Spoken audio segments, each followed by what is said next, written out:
तो ये कहानी एक ऐसी दुनिया की है जहाँ पर मैजिक ही सब कुछ है, यानी कि सारे काम मैजिक से होते हैं। लेकिन भाई इसी दुनिया में हमारे मेन कैरेक्टर यानी कि विल ने जन्म लिया है, जिसके पास कोई भी मैजिकल पावर्स नहीं है। तो ये बंदा अपने आप को साबित करने के लिए किसी भी मैजिकल पावर्स का इस्तेमाल नहीं कर सकता। इसे बस अपनी स्ट्रेंथ के दम पर ही इस दुनिया में नाम कमाना है। तो इसीलिए विल काफी खतरनाक डंजन्स में जाता है ताकि वो मॉन्स्टर्स को मारकर काफी सारे क्रेडिट स्कोर्स हासिल कर सके और अपने अकेडमी से पास आउट हो पाए। जिसके बाद हमें मैजिक अकेडमी का सीन दिखाया जाता है जहाँ पर प्रोफेसर एडवर्ड सभी को पढ़ा रहे होते हैं, यानी कि उन्हें मैजिक के बारे में सिखा रहे होते हैं। और वो विल से कहते हैं कि वो सामने आए और मैजिक को परफॉर्म करे, पर विल के पास तो कोई भी मैजिक नहीं है। वो इसे करने का भी ट्राई करता है पर यहाँ पर कुछ भी नहीं होता।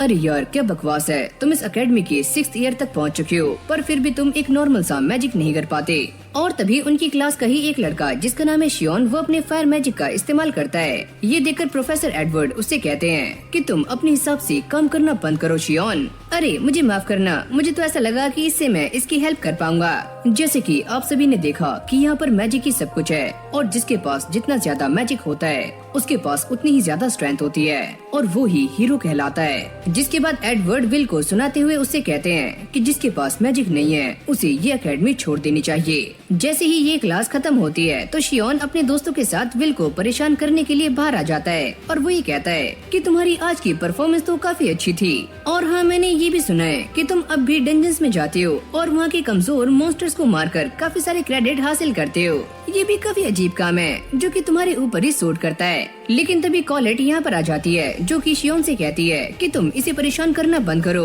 अरे मैं इसे परेशान कहाँ कर रहा हूँ, मैं तो बस इससे कह रहा हूँ कि इसे प्रोफेसर एडवर्ड की बात मान लेनी चाहिए और इस अकेडमी को छोड़ देना चाहिए। जाते हुए कॉलेट उसे समझाती है कि उसे शियोन की बातों पर ध्यान नहीं देना चाहिए और न ही प्रोफेसर एडवर्ड की। विल उससे कहता है कि सच में तुम काफी अच्छी हो और काफी क्यूट भी। अबे ओए ये तुम क्या कह रहे हो और तुम मुझे क्यूट कैसे कह सकते हो? क्या तुम सभी से ऐसी बातें करते हो? मुझे माफ करना, मुझे हमेशा से ही ये सिखाया गया है कि मुझे लड़कियों की तारीफें करनी है। जिसके बाद विल काफी आराम से आसमान को देखता है और वो ये कहता है कि आज का आसमान काफी अच्छा है। अरे हाँ तुम एकदम सही कह रहे हो, ये काफी अच्छा है और काफी वार्म भी। जिसके बाद हमें यहाँ के पास्ट के बारे में बताया जाता है कि यहाँ बस चारों तरफ डार्कनेस थी और सेलेस्टियल होस्ट का राज था और सारी दुनिया उससे डरा करती थी। लेकिन तभी 5 मैजिशियंस उसके खिलाफ खड़े हो गए जिन्होंने उसे आसमान में सील कर दिया और तभी से इस जगह पर काफी शांति है, यानी कि कोई भी डार्कनेस यहाँ पर नहीं है। और तभी से उन सभी को मैजिया वेंडर्स कहा जाने लगा जो कि इस दुनिया का सबसे हाईएस्ट टाइटल है। और फिर हमें विल का एक पास्ट दिखाया जाता है जहाँ पर वो अपने बचपन की दोस्त एल्फेरिया के साथ खेल रहा होता है और ये दोनों ही काफी छोटे हैं और काफी क्यूट भी।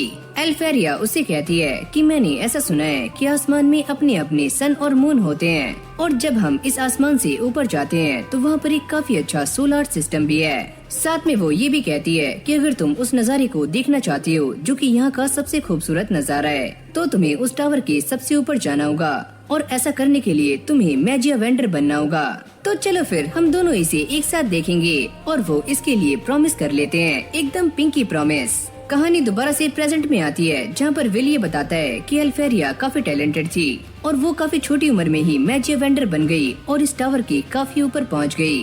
पर मेरे पास कोई भी मैजिक नहीं था तो इसलिए मैं आज यहाँ पर हूँ। लेकिन अब भी मुझे वो प्रॉमिस याद है कि मुझे भी मैजिया वेंडर बनना है और एल्फेरिया के पास जाना है। इस तरफ विल के एक और प्रोफेसर उसे डंजन में जाने के लिए काफी ज्यादा डांट रहे होते हैं, पर साथ में वो ये कहते हैं कि चलो तुमने काफी अच्छा काम किया और इसके लिए मैं तुम्हें 2 क्रेडिट दे देता हूँ। ये सुनते ही विल और उसकी बिल्ली जिसका नाम है किकी, वो दोनों ही काफी खुश हो जाते हैं कि फाइनली उन दोनों ने कुछ क्रेडिट्स को अर्न कर लिया है। प्रोफेसर वर्क उससे कहते हैं क्या तुम अब भी मैजिया वेंडर बनने के सपने देख रहे हो, पर क्या ये सपने देखना गलत है? जिसके बाद वो ये कहते हैं कि तुम्हें इसके लिए अपर अकेडमी में जाना होगा और उसके लिए तुम्हें राइटिंग्स, मैजिक और स्पेल में काफी अच्छा होना पड़ेगा।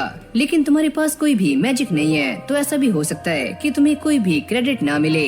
तो हाँ इसलिए मैं मेहनत कर रहा हूँ ताकि मैं काफी जल्दी बहुत सारे क्रेडिट को हासिल कर पाऊँ। विल मैंने तुमसे पहले ही कहा है कि प्रैक्टिकल के क्रेडिट्स के दम पर आगे बढ़ना काफी मुश्किल है, पर मैं फिर भी ये करना चाहता हूँ। और अब विल ये चेक करने में लग जाता है कि कौन सा ऐसा मॉन्स्टर है जो कि उसे ज्यादा क्रेडिट दे सकता है। जिसके बाद प्रोफेसर वर्क उससे कहते हैं कि मैंने ऐसा सुना है कि डंजन के 6th फ्लोर पर एक और नया मॉन्स्टर अपीयर हुआ है जिसे अभी तक किसी ने भी मारा नहीं है। और ये सुनते ही विल उन्हें गले से लगा लेता है। अरे पाजी आपका शुक्रिया। लेकिन ये सारी बातें शियोन ने भी सुन ली होती हैं और वो ये नहीं चाहता कि विल किसी भी तरह से इस मैजिक एकेडमी से पास आउट हो। सीन चेंज होते ही हम ये देखते हैं कि विल किकी के साथ उसी डंजन में आ जाता है और वो उससे कहता है कि तुम इस बार घबराना मत, क्योंकि मैं तुम्हें जलने नहीं दूंगा और मुझे तुम्हारी नाक पर पूरा भरोसा है और मैं एक बार पहले भी इस मॉन्स्टर से फाइट कर चुका हूँ, तो मुझे ज्यादा डर नहीं लग रहा है। शियोन भी अपने नल्ले दोस्तों के साथ यहाँ पर पहुँच चुका है और वो ये कहता है कि हम सारे मिलकर उस मॉन्स्टर को पहले ही जान से मार देंगे, जिससे विल के क्रेडिट पूरे नहीं होंगे और वो इस मैजिक एकेडमी से पास आउट नहीं कर पाएगा। पर शियोन, तुम्हें क्या लगता है कि ये एक अच्छा आइडिया है कि हम तीनों का यहाँ पर इस डंजन में 6th फ्लोर पर आना ये खतरे से खाली नहीं है? अबे ओए, तूने मुझे समझा क्या है? मेरे पास मैजिकल पावर्स हैं और मैं यहाँ पर सारा कुछ संभाल सकता हूँ। लेकिन तभी अचानक एक मॉन्स्टर शियोन के दोस्त को एक काफी जोर से मुक्का मारता है, जिससे वो काफी दूर जाकर गिरता है और दूसरे दोस्त की ये देखकर काफी फटनी शुरू हो जाती है। अयो अम्मा, बचा लो बचा लो। लेकिन विल ने भी इसकी आवाज सुन ली थी और वो भागते हुए इनकी तरफ जाता है, पर जाते ही वो ये देखता है कि शियोन एक मॉन्स्टर से फाइट कर रहा है और वो ये देखकर काफी डर जाता है कि ये तो एक काफी खतरनाक सेंटिनल है जो कि नीचे रहते हैं, पर ये यहाँ पर क्या कर रहा है। विल इस बात को देखकर और भी ज्यादा शॉक्ड होता है कि शियोन यहाँ पर क्या कर रहा है और उसके कोई भी स्पेल इस मॉन्स्टर के ऊपर काम नहीं कर रहे हैं। ये मॉन्स्टर धीरे धीरे शियोन की तरफ बढ़ रहा होता है और उसकी ये देखकर चड्डी टाइट हो रही होती है। विल ये सोचता है कि मुझे इसकी हेल्प करनी चाहिए, पर एक सेकंड, इस इंसान ने हमेशा ही मुझे बुली किया है और मुझे परेशान किया है, तो क्या मैं इसे ऐसे ही छोड़कर यहाँ से भाग जाऊँ? पर तभी उसे एल्फेरिया की बात याद आती है, जिसने उससे कहा था कि विल, तुम काफी अच्छे हो, और साथ में वो उसे ग्लासेस भी देती है। अब विल ने उसके दिए हुए ग्लासेस पहन लिए थे और वो ये कहता है, एल्फी, मैं ये जानता हूँ कि मैं बिल्कुल भी अच्छा इंसान नहीं हूँ, मैं बस ये चाहता हूँ कि मैं किसी तरह तुम्हारे पास तक आ जाऊँ। अब जैसे ये मॉन्स्टर शियोन के ऊपर अटैक करता है तो विल उसके सामने आ जाता है और उसको रोक लेता है। इस तरफ प्रोफेसर एडवर्ड प्रोफेसर वर्क से कहते हैं कि मैंने ये सुना है कि शियोन अपने चमचों के साथ में उस डंजन में जा चुका है, तो मैं ये चाहता हूँ कि तुम अपने फैमिलियर को वहाँ पर भेजो ताकि उन सभी को सही सलामत यहाँ पर वापस लाया जा सके।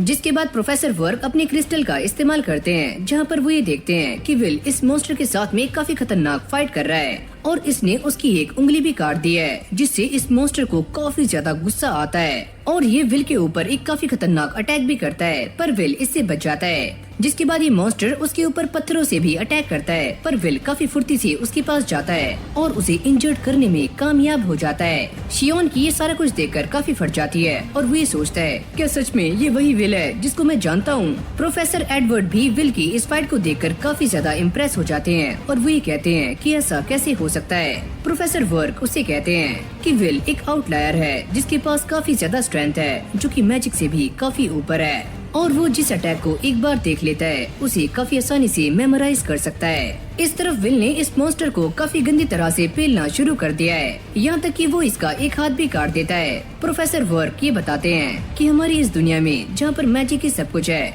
वहाँ पर विल ही अकेला एक सॉर्ट्समैन है जिसकी स्पीड लाइट की जैसी है। जिसके बाद ये सेंटिनल अपने मैजिक से विल पर अटैक करने की कोशिश करता है, पर विल ने उसकी स्वॉर्ड उठा ली थी और वो इसके ऊपर एक ही स्लैश करता है, जिससे ये वाला मॉन्स्टर यहीं पर धाराशाही हो जाता है, यानी कि मारा जाता है। प्रोफेसर एडवर्ड ये सारा कुछ देखकर काफी हैरान थे और वो ये कहते हैं कि इसका मतलब तुम ये कहना चाहते हो कि जिस बच्चे के पास कोई भी मैजिक नहीं है वो मैजिक से भी काफी ऊपर है। ये बोलते ही वो यहाँ से निकल जाते हैं। लेकिन भाई प्रोफेसर वर्क विल के इस काम से काफी खुश हैं और वो उसे 10 क्रेडिट्स दे देते हैं, जिससे विल भी काफी खुश हो जाता है। फिर हमें 5 साल पहले का सीन दिखाया जाता है, जहाँ पर ये सभी लोग विल को परेशान कर रहे होते हैं और वो ये कहते हैं कि इसके पास तो कोई भी मैजिकल पावर्स नहीं है, तो ये यहाँ पर क्या कर रहा है? इसे बस यहाँ पर इसलिए लाया गया था ताकि मैजिया वेंडर एल्फेरिया को यहाँ पर लाया जा सके। ये तो बस एक चारा था, यानी कि इसका अब यहाँ पर कोई भी काम नहीं है। जिसके बाद प्रोफेसर वर्क विल को लेकर हेडमास्टर के पास आ जाते हैं और वो विल के हाथों में एक स्वॉर्ड पकड़ा देती हैं और उसके ऊपर मैजिक से अटैक करती हैं, पर विल अपनी स्वॉर्ड से उनके सारे के सारे मैजिक को ही काट देता है।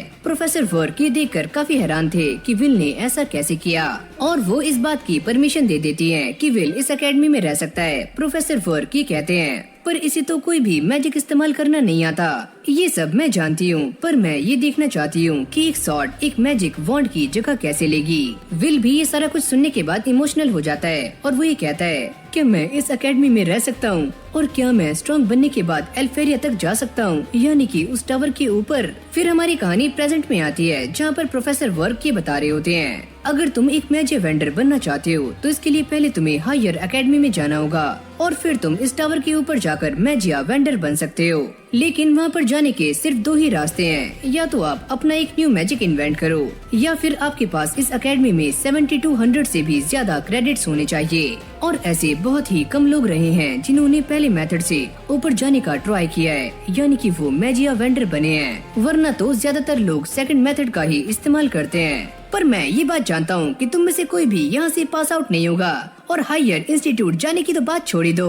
बाहर आने के बाद कॉलेट विल से पूछती है, क्या हुआ, आज प्रोफेसर वर्क की क्लास काफी स्ट्रेसफुल थी, क्यों, है ना? हाँ, वो तो बस ऐसे ही। पर मैं इस बात से काफी खुश हूँ कि प्रोफेसर वर्क हमारे लिए एक्स्ट्रा क्लासेस ले रहे हैं। फिर हमें शियोन के नल्ले दोस्तों को दिखाया जाता है, जो कि इसी बारे में बातें कर रहे होते हैं कि शियोन ने ही उस डंजन में उस काफी खतरनाक मॉन्स्टर को जान से मारा है। पर वो पीछे बैठे हुए ये सोचता है कि ये सारा कुछ सच नहीं है, वो सारा कुछ मैंने नहीं किया, वो विल ने किया था। अब जैसे ही विल उसके सामने से निकलता है तो शियोन को काफी गुस्सा आ जाता है और वो उसका कॉलर पकड़ लेता है। कॉलेट उसे दूर करती है, ये तुम क्या कर रहे हो? और शियोन यहाँ से चला जाता है। कॉलेट विल से पूछती है, क्या तुम्हारी और शियोन के बीच में कुछ चल रहा है, क्या कुछ गड़बड़ है? सीन चेंज होते ही हम ये देखते हैं कि प्रोफेसर एडवर्ड हेडमास्टर से ये कह रहे होते हैं कि हमें विल को यहाँ से निकाल देना चाहिए क्योंकि उसके पास कोई भी मैजिक नहीं है, वो तो बस एक स्वॉर्ड्समैन है। लेकिन ये विल को यहाँ से निकालने से मना कर रही होती है और वो ये कहती हैं कि विल ने राइटिंग्स में काफी अच्छा परफॉर्म किया है और क्या हुआ अगर उसके पास मैजिक नहीं है, उसके अलावा भी वो काफी अच्छा है। और वैसे भी हमारी एकेडमी का ये मोटो है कि हम ऐसे बच्चों को ग्रेजुएट करें जो कि पढ़ने में काफी अच्छे हों।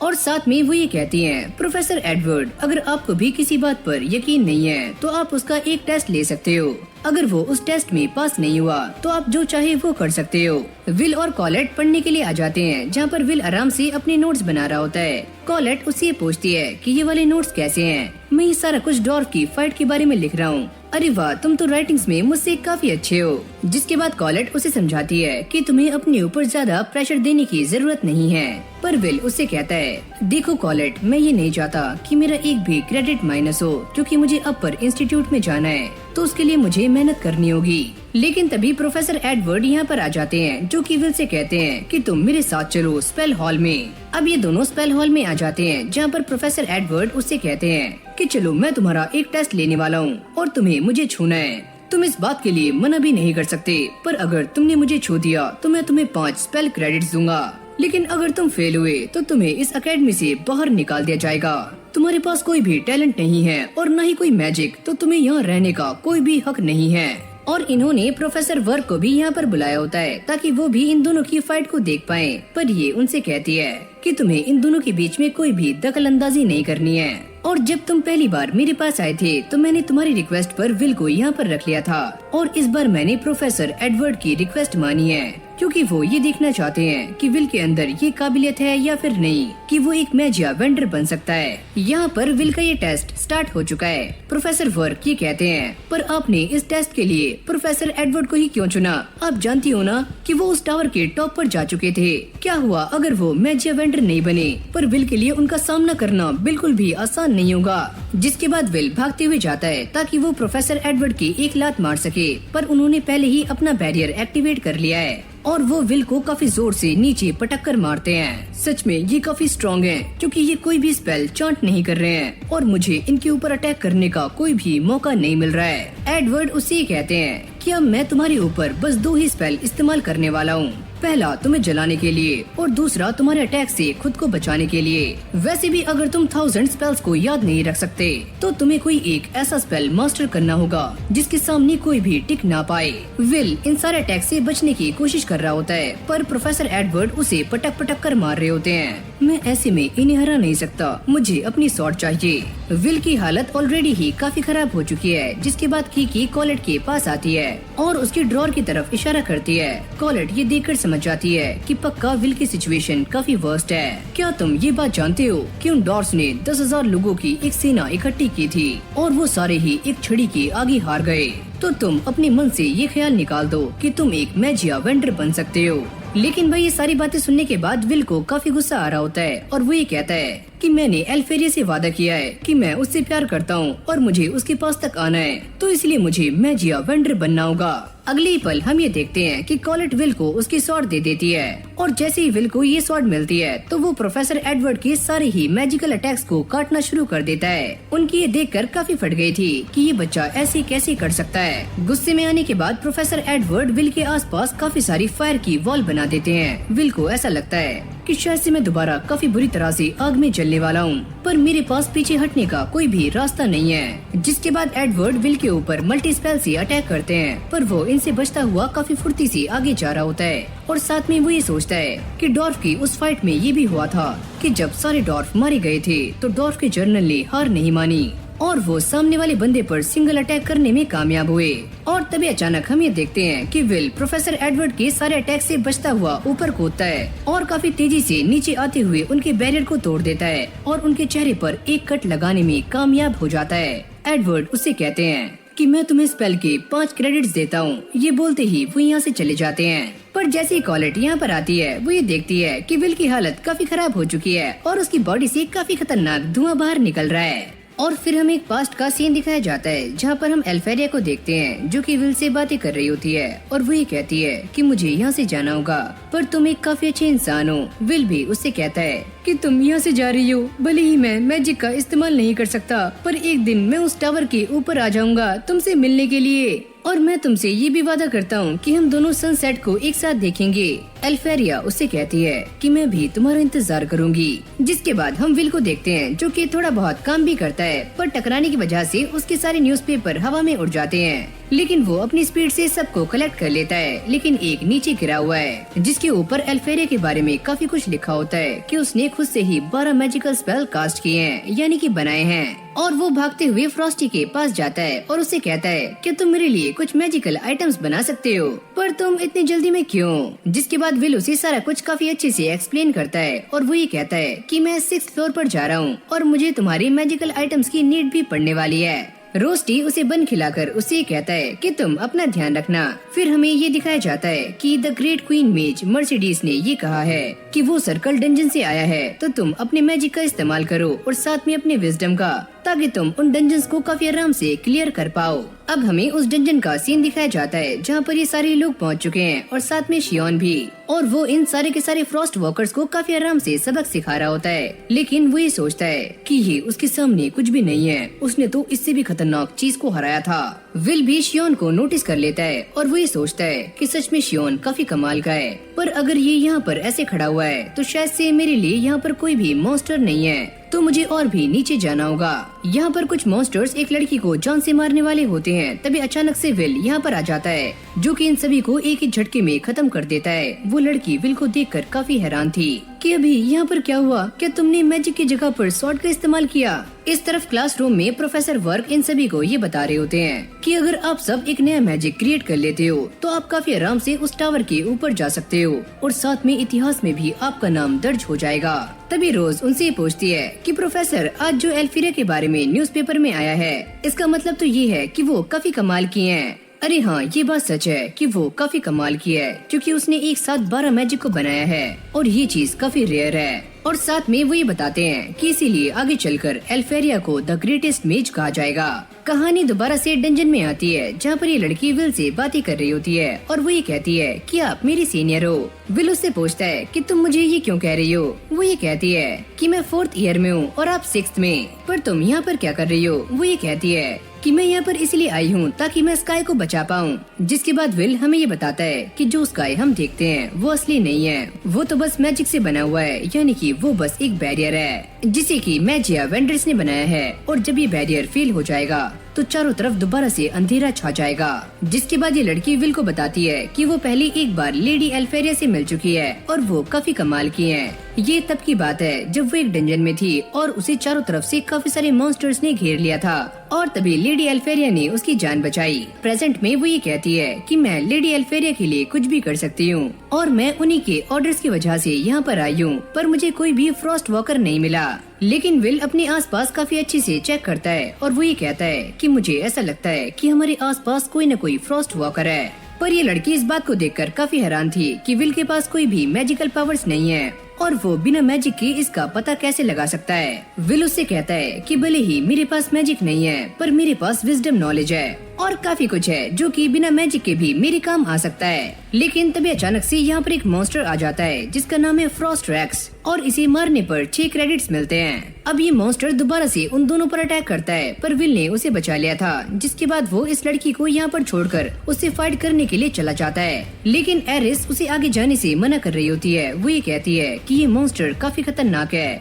और इसके ऊपर कोई भी फिजिकल अटैक काम नहीं करेंगे और अगर गलती से तुमने इसे छू दिया तो तुम फ्रीज भी हो सकते हो। तुम इसके बारे में चिंता मत करो, मैं पहले भी ऐसे काफी सारे मॉन्स्टर्स को हरा चुका हूँ। जिसके बाद ये रैक्स विल पर अटैक करने का ट्राई करता है, पर विल इससे बच जाता है और वो काफी फुर्ती से आगे जा रहा होता है। जब इस रैक्स को विल कहीं भी नजर नहीं आता तो वो यहाँ वहाँ अटैक्स करना शुरू कर देता है। एरिस और कीकी उससे बचकर एक चट्टान के पीछे छुप जाते हैं और अब विल भागते हुए जाता है और एक मैजिकल आइटम को इस मॉन्स्टर के ऊपर लगा देता है और इसे चारों तरफ से रस्सियों से बांध देता है। और वो ये कहता है कि मैं इस बात को काफी अच्छे से जानता हूँ कि ऐसे मॉन्स्टर्स फायर के अगेंस्ट काफी कमजोर होते हैं, तो हम इन्हें ब्लास्ट से भी उड़ा सकते हैं। ये फ्रॉस्ट रैक्स उसके ऊपर ठंडी हवाएं फेंकने की कोशिश कर रहा होता है, लेकिन तभी विल इस रस्सी में आग लगा देता है, जिससे रोस्टी के बनाए हुए सारे के सारे मैजिकल आइटम्स आग पकड़ लेते हैं और यहाँ पर एक काफी जोरदार धमाका होता है, जिससे ये फ्रॉस्ट रैक्स यहीं पर मारा जाता है। लेकिन तभी आइरिस की पर्सनैलिटी चेंज हो जाती है और वो ये कहती है कि ये वही लड़का है जिसके बारे में मैंने अफवाहों में सुना है, पर मैं इसके बारे में रिपोर्ट्स कैसे दूं? ये तो उन अफवाहों से काफी अलग है। पर फाइनली इन दोनों को वो कोर मिल चुका है, जिसके बाद आइरिस दोबारा से इस टावर के ऊपर आ जाती है और वो ये सोचती है कि भले ही उसके पास मैजिक नहीं है, पर वो मैजिक की कमी को अपनी सूझबूझ से पूरा कर सकता है और वो सच में एक कमाल का स्वॉर्ड्समैन है। अगले सीन में हम ये देखते हैं कि आइरिस अभी की मैजिया वेंडर्स के पास आ जाती है और वो ये कहती है, क्या मैंने आपको डिस्टर्ब कर दिया? अरे नहीं, ऐसा नहीं है, हम तो बस एक मीटिंग कर रहे थे, क्योंकि हम इस बात को जानते हैं कि अगर बैरियर टूट गया तो चारों तरफ अंधेरा छा जाएगा। जियो कहता है कि वो सारे सेलेस्टियल्स हमसे फाइट करने के लिए कभी भी रेडी हो सकते हैं और हमारे पास इतने लोग नहीं हैं कि हम उनका सामना कर पाएं। एलनोर ये कहती है, तो इसलिए हमें काफी सारे इलाइट मेजेस चाहिए ताकि हम वक्त आने पर उनका इस्तेमाल कर पाएं। सुनो एरिस, क्या तुम्हें कोई ऐसा मिला जो कि हमारे काम आ सकता है? और वो ये कहती है कि जब मैं नीचे गई तो मेरी मुलाकात एक ऐसे इंसान से हुई जो कि मैजिक का इस्तेमाल नहीं करता, पर फिर भी वो आपके काफी काम आ सकता है। उसका नाम है विल। पर ये सारे विल को यहाँ पर बुलाने से थोड़े से हिचकिचा रहे होते हैं। कैरियट ये कहता है कि वैसे भी ग्रैंड मेजिया फेस्टिवल आ रहा है, हम इसके बारे में बाद में सोचेंगे। ये बोलते ही वो सारे के सारे मेजिया वेंडर्स यहाँ से निकल जाते हैं, पर अब भी एल्फेरिया सो रही होती है। आइरिस उनसे कहती है कि आपने जिस इंसान के बारे में मुझसे कहा था वो इंसान सच में काफी कमाल का है। विल का हासिल किया हुआ ये कोर भी एल्फेरिया के पास आ जाता है और वो ये कहती है कि विल, मैं तुम्हारा इंतजार करूंगी। जिसके बाद विल हमें ये बताता है कि उनकी मैजिकल एकेडमी में उन्हें 12,000 पॉइंट्स मिलते हैं, जिनमें से उन्हें 7,200 पॉइंट्स कलेक्ट करने होते हैं और इससे ही वो मैजिया वेंडर्स बन सकते हैं। एकेडमी के अंदर कॉलेट और शियोन अपना टेस्ट दे रहे होते हैं और ये दोनों ही काफी आराम से अपने गोलम्स को हरा देते हैं। जिसके बाद हमें ये पता लगता है कि शियोन के पास 9,000 से भी ज्यादा पॉइंट्स हैं और कॉलेट के पास कम से कम 7,000 से ज्यादा। अब बारी आती है विल की और सारे लोग उसका मजाक बना रहे होते हैं और उसे मैजिक इस्तेमाल करने के लिए कहते हैं, पर ये गोलम विल को काफी दूर फेंक कर मारता है क्योंकि वो मैजिक इस्तेमाल नहीं कर सकता। और अब यहाँ पर इस एकेडमी के टॉप 3 स्टूडेंट्स आ जाते हैं, जिनका नाम है लियाना, जूलियस और विग। जूलियस इन दोनों से कहता है कि मैं तुम्हें मैजिया वेंडर्स बनने के लिए चैलेंज करता हूँ और वो अपने आइस मैजिक से एक फ्लावर बनाता है और इन दोनों को ही चैलेंज कर देता है। पर भाई ये दोनों भी कम नहीं होते, ये भी अपने मैजिक का प्रदर्शन करते हुए उसके चैलेंज को एक्सेप्ट कर लेते हैं। सारे बच्चे ये देखकर काफी खुश थे कि अब काफी मजा आने वाला है। विल इस बात को लेकर परेशान है कि इस एकेडमी के अंदर लोगों के पॉइंट्स देखे जाते हैं, न कि उनकी एबिलिटीज। मैं इस एकेडमी में 6th ईयर तक आ चुका हूँ, पर मेरे पास क्रेडिट्स काफी कम है, वो बस 5,405 हैं। सीन चेंज होते ही कॉलेट विल को ये समझाती है कि तुम्हारे पास पॉइंट्स काफी कम है और तुम्हारे पास बस एक ही चांस है कि तुम ग्रैंड मेजिया फेस्टिवल में चुने जाओ। हाँ, मैं भी इस बात को जानता हूँ और ये एक ऐसा फेस्टिवल है जो कि इस एकेडमी में 2 सालों में एक बार करवाया जाता है। साथ में वो ये कहती है कि मैं तुम्हें एक बात और बता दूं कि इस जगह पर 4 फैक्शंस हैं जो कि अभी के मैजिया वेंडर संभालते हैं। अगर इन चारों में से किसी एक ने भी तुम्हें चुन लिया तो तुम टावर में जा सकते हो। पर वो सारे मैजिक के दम पर ही किसी को चूज करेंगे, पर मेरे पास तो कोई भी मैजिक नहीं है, तो मैं उन्हें इम्प्रेस कैसे करूँगा। विल उससे कहता है अगर मैं गलती से भी इस फेस्टिवल में पार्टिसिपेट करता हूँ तो ये एक एथलीट फेस्टिवल बन जाएगा। और तुम्हें सेकंड ईयर का कंपटीशन तो याद होगा, जब मैंने उसके अंदर पार्टिसिपेट किया था तो सभी लोगों ने मेरा काफी गंदा मजाक बनाया था और मेरी काफी ज्यादा बेइज्जती भी हुई थी। बाहर ये सारे बच्चे भी फेस्टिवल की तैयारियां कर रहे होते हैं। कॉलेट उन्हें देखकर ये कहती है कि लगता है वो फेस्टिवल काफी नजदीक आ चुका है। वो विल को समझाते हुए उससे ये कहती है कि ग्रैंड मेजिया फेस्टिवल काफी इम्पोर्टेंट है, जहाँ पर तुम अपनी स्किल्स को दिखा सकते हो और तुम्हारे पास एक काफी अच्छा मौका है जहाँ पर तुम सभी के सामने अपने स्किल्स को रख पाओगे। पर मुझे मैजिक यूज करना नहीं आता तो मैं उन सबको क्या दिखाऊंगा। और तभी कॉलेट को एक लॉकर के पास से एक बैरियर महसूस होता है और वो इसे रिलीज कर देती है और यहाँ से नीचे जाने का एक काफी लंबा रास्ता होता है। ये दोनों वहाँ जाते हैं। वो ये चेक करते हैं कि इस जगह पर काफी सारे बच्चे हैं जो कि इस बात पर बेट लगा रहे हैं कि ग्रैंड मेजिया फेस्टिवल में कौन जीतने वाला है। कॉलेट उन्हें देखकर ही कहती है कि भले ही कोई टीचर इस लॉकर रूम के पास नहीं आता, पर इन सभी को ये सारा कुछ करने का कोई भी हक नहीं है। लो भाई शियोन भी यहीं पर है जो कि विल को नोटिस कर लेता है और वो उससे पूछता है कि तुम यहाँ पर क्या कर रहे हो। कॉलेट उसके सामने आती है, अगर तुमने दोबारा से इससे बदतमीजी से बात की तो मैं तुम्हारा मुंह तोड़ दूंगी, समझे। कॉलेट उससे पूछती है पर तुम यहाँ पर क्या कर रहे हो, तुम्हें देखकर तो ऐसा नहीं लगता कि तुम यहाँ पर बेट लगाने के लिए आए होंगे। पीछे से ये छपरी ये बोलते हैं अरे हाँ हमारे दोस्त यहाँ पर इसलिए नहीं आया है कि उसे चिंता है कि वो इन सभी से पीछे है, ऐसा कुछ भी नहीं है। जैसे ही विल अपनी क्लास खत्म करके यहाँ से जा रहा होता है तो कॉलेट उससे पूछती है अगर तुम इसके बाद डंजन में जा रहे हो क्या मैं तुम्हारे साथ चल सकती हूँ। अरे नहीं मुझे थोड़ा सा काम है, और वो यहाँ से निकल जाता है। अगली सीन में हम विल को देखते हैं जो कि एक रेस्टोरेंट में काम कर रहा होता है जहाँ पर काफी सारे ह्यूमंस हैं और साथ में डॉग्स भी जो कि आराम से खाना पीना कर रहे होते हैं। वैसे विल तुम यहाँ पर क्या कर रहे हो। विल उससे कहता है कि मुझे स्कॉलरशिप नहीं मिली है और मुझे ट्यूशन की फीस भी देनी होती है, तो इसलिए मैं सुबह में न्यूज़पेपर बांटता हूँ और शाम को रेस्टोरेंट में काम करता हूँ। अबे ओए छपरी चल अच्छे से काम कर, वो देख तेरा दोस्त कितना ज्यादा काम कर रहा है। लेकिन तभी रोस्टी भी विल की हेल्प करने के लिए यहाँ पर आ जाता है और वो ये कहता है कि बिना मैजिक के काम करना मेरे लिए काफी अलग है, पर तुम्हारे लिए मैं इतना तो कर ही सकता हूँ। ये मोटी लेडी विल से कहती है कि वैसे मेरे एक वर्कर ने काम छोड़ दिया है तो तुम मेरे लिए कोई दूसरा बंदा ढूंढो।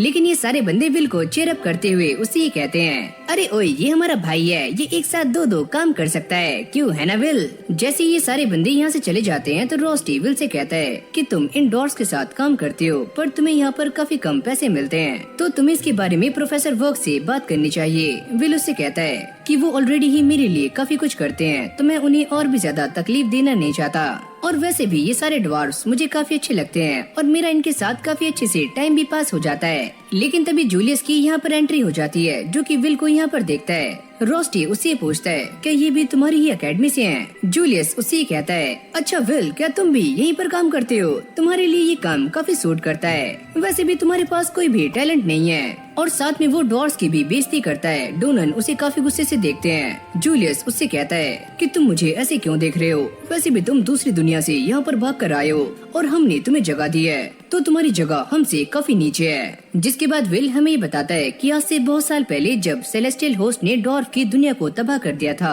तो वो सारे भागकर यहाँ पर आ गए थे, पर इस जगह पर उन्हें बिल्कुल भी इज्जत नहीं मिलती। अगर वो गलती से किसी मैजिशियन पर उंगली भी उठा देते हैं तो इसका खामियाजा सारे के सारे डॉर्स को भुगतना पड़ता है। रोस्टी उसके पास खाना लेकर जाता है पर अब भी जूलियस डॉर्स का मजाक बना रहा होता है। वो ये कहता है कि इन सभी को यहाँ से भेज दो। ये बातें सुनते ही विल को काफी गुस्सा आ जाता है और वो जूलियस से ये कहता है कि तुमने अभी जो कहा वो सारे वर्ड्स वापस लो। शायद तुम इस बात को नहीं जानते कि डॉर्स काफी मेहनती होते हैं और वो जो भी करते हैं वो अपने दम पर करते हैं। ओह अच्छा, अब तुम मुझे सिखाओगे कि मुझे क्या बोलना है क्या नहीं, तो लो फिर तुम ही इसे खाओ। जूलियस के साथी विल को धमकाने का ट्राई करते हैं लेकिन विल उन दोनों को पकड़कर सीधा जमीन में लिटा देता है जिससे वो दोनों बेहोश हो जाते हैं और थोड़ी सी लेकर जूलियस पर आ जाती है। आज काफी टाइम के बाद किसी ने मुझसे ऐसा कहा है तो चलो देखते हैं कि किस में कितना दम है। और जूलियस विल के ऊपर अटैक करना शुरू करता है लेकिन विल उससे बचता हुआ पीछे हो जाता है। लेकिन जूलियस ने उसे पकड़ लिया था और वो उसके चेस्ट में एक रोज बनाते हुए उसे टॉर्चर करना शुरू कर देता है। पर जूलियस ये देखकर काफी हैरान था कि विल को इससे घंटा फर्क नहीं पड़ रहा है। वो ये कहता है कि मैं तुम्हें अभी के लिए छोड़ रहा हूँ पर मैं तुम्हें ग्रैंड मेजिया फेस्टिवल में देखूंगा और यही वो टाइम होगा जब मैं तुम्हें सभी के सामने बेइज्जत करूंगा। विल भी उसकी कैद से आजाद हो जाता है और उसकी वॉन्ड को पकड़ते हुए ये कहता है कि मैं भी इसमें पार्टिसिपेट करने के लिए रेडी हूँ। ओह अच्छा, अगर मैं जीता तो मैं तुम्हें इस एकेडमी से बाहर निकलवा दूंगा। ठीक है, पर अगर मैं जीता तो तुम्हें डोनन और बाकी के सारे डॉट से माफी मांगनी होगी। अब अगले सीन में हम ये देखते हैं ग्रैंड मैजिक फेस्टिवल स्टार्ट हो चुका है और ये एकदम same to same Harry Potter के जैसा लग रहा होता है। जैसे कि उसमें क्विडिच मैच होता है, बिल्कुल वैसे ही यहाँ पर जितने भी लोग होते हैं वो सारे के सारे टैलेंटेड बच्चों पर नजर रख रहे होते हैं। हेडमास्टर ये कहती है, मैं ये बात जानती हूँ कि टावर कोई भी मौका नहीं छोड़ता। आइरिस ये बताती है कि इस टावर के बाहर भी कुछ लोग ऐसे हैं जो कि इन टैलेंटेड बच्चों के पीछे हैं, तो इसीलिए टावर ये चाहता है कि वो पहले ही इन्हें अपने पास बुला ले। और तभी हम ये देखते हैं कि लियाना ने स्काई रेस जीत ली है और सभी उसको देखकर काफी खुश हो रहे होते हैं, क्योंकि वो पहले भी इसको एक बार जीत चुकी है और उसने इस बार अपना ही रिकॉर्ड ब्रेक कर दिया है। आइरिस यहाँ से जा रही होती है, क्या तुम सच में यहाँ से जा रही हो? हाँ, मुझे और भी कुछ काम है और साथ में मुझे किसी और को भी चीयर अप करना है। जिसके बाद कॉलेट शियोन के पास आकर उससे कहती है, क्या तुम हमारी टीम को ज्वाइन करोगे? और वो ये सुनते ही काफी खुश हो जाता है। वो ये कहता है, लगता है तुम्हें इस बात का अंदाजा हो ही गया है कि विल तुम्हारे लिए सही नहीं है और मैं तुम्हारे लिए काफी इम्पोर्टेंट हूँ, क्यों है ना?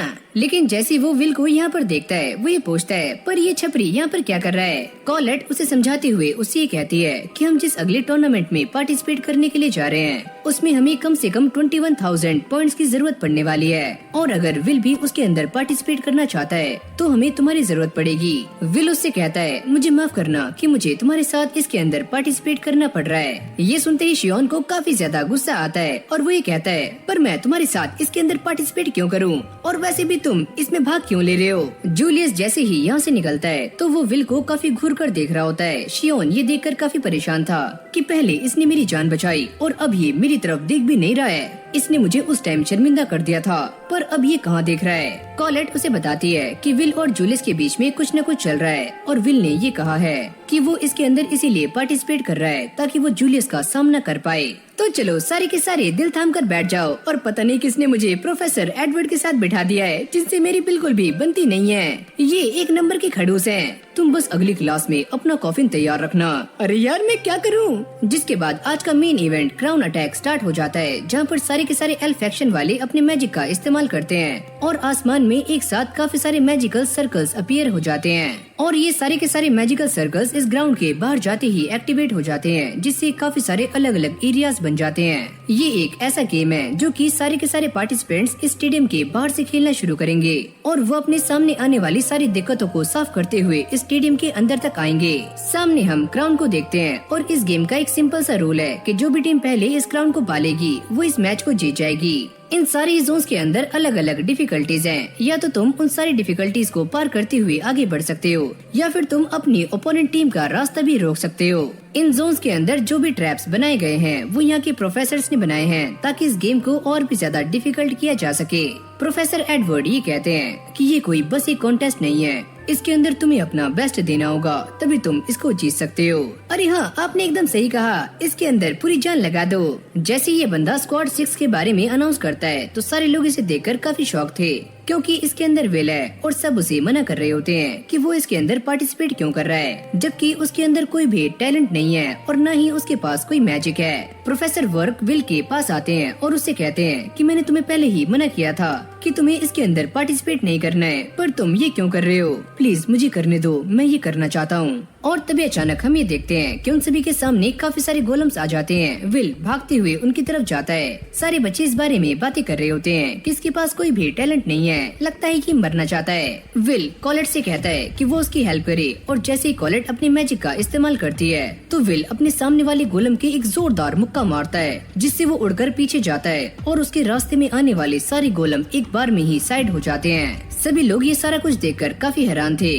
कॉलेट ये बताती है कि भले ही विल मैजिक का इस्तेमाल नहीं कर सकता, पर अगर वो इस मैजिकल आइटम का सहारा लेकर सामने वाले गोलम को मारेगा तो वो ऐसे कोई भी रूल ब्रेक नहीं कर रहा है। ये बंदा भी विल को देखकर काफी हक्का बक्का रह जाता है। वो ये कहता है कि जो इंसान सबसे पहले आगे गया है उसका नाम है विल। शियोन अपनी सारी पुरानी बातों को याद करता है और वो ये सोचता है कि जब विल ने मेरी जान बचाई थी तो उस टाइम मुझे ऐसा लगा कि मुझे मर जाना चाहिए और इसलिए मैंने काफी ज्यादा ट्रेनिंग की और मैं मरने के बजाय और भी ज्यादा मजबूत बन गया।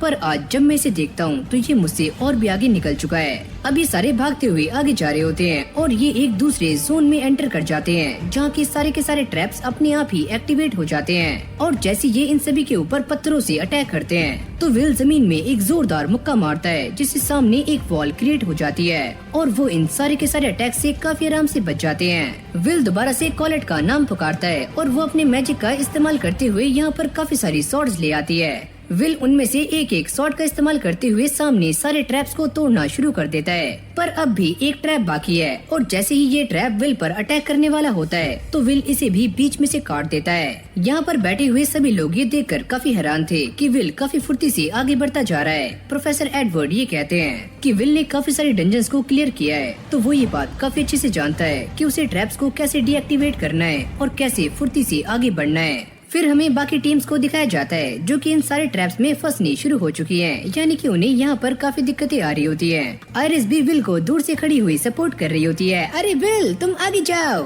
जूलियस के कान में भी ये सारी आवाजें पड़नी शुरू हो चुकी हैं और वो अपने साथी से पूछता है कि स्टेडियम से इतना शोर क्यों आ रहा है। वो ये कहता है कि हमें ये पता लगा है कि विल की टीम सबसे आगे है और वो काफी फुर्ती से आगे बढ़ते जा रहे हैं। अगर ऐसा ही चलता रहा तो विल जीत जाएगा।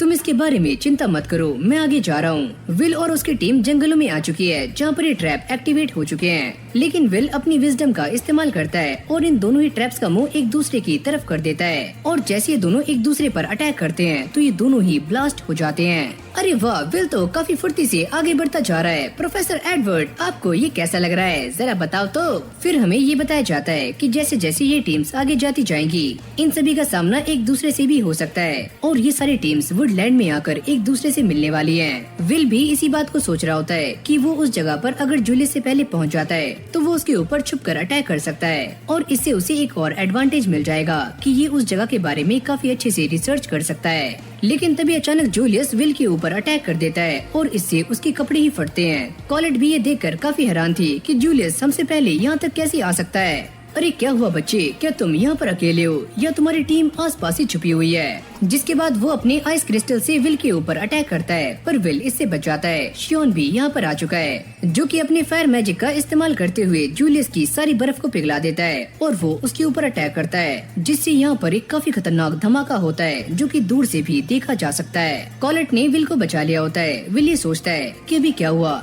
कि शियोन ने सच में मेरे ऊपर अटैक किया। शियोन जूलियस से ये कहता है कि तुम मेरे रास्ते में आ रहे हो, तुम यहाँ से निकल जाओ। कॉलेट भी उसके ऊपर काफी गुस्सा करती है कि तुम ये क्या कर रहे हो। शियोन ये कहता है कि मैं काफी लंबे टाइम से तुम्हारी बातें सुनते हुए आ रहा था, पर अब मुझे मौका मिल चुका है और मैं ये चाहता हूँ कि तुम मुझसे फाइट करो।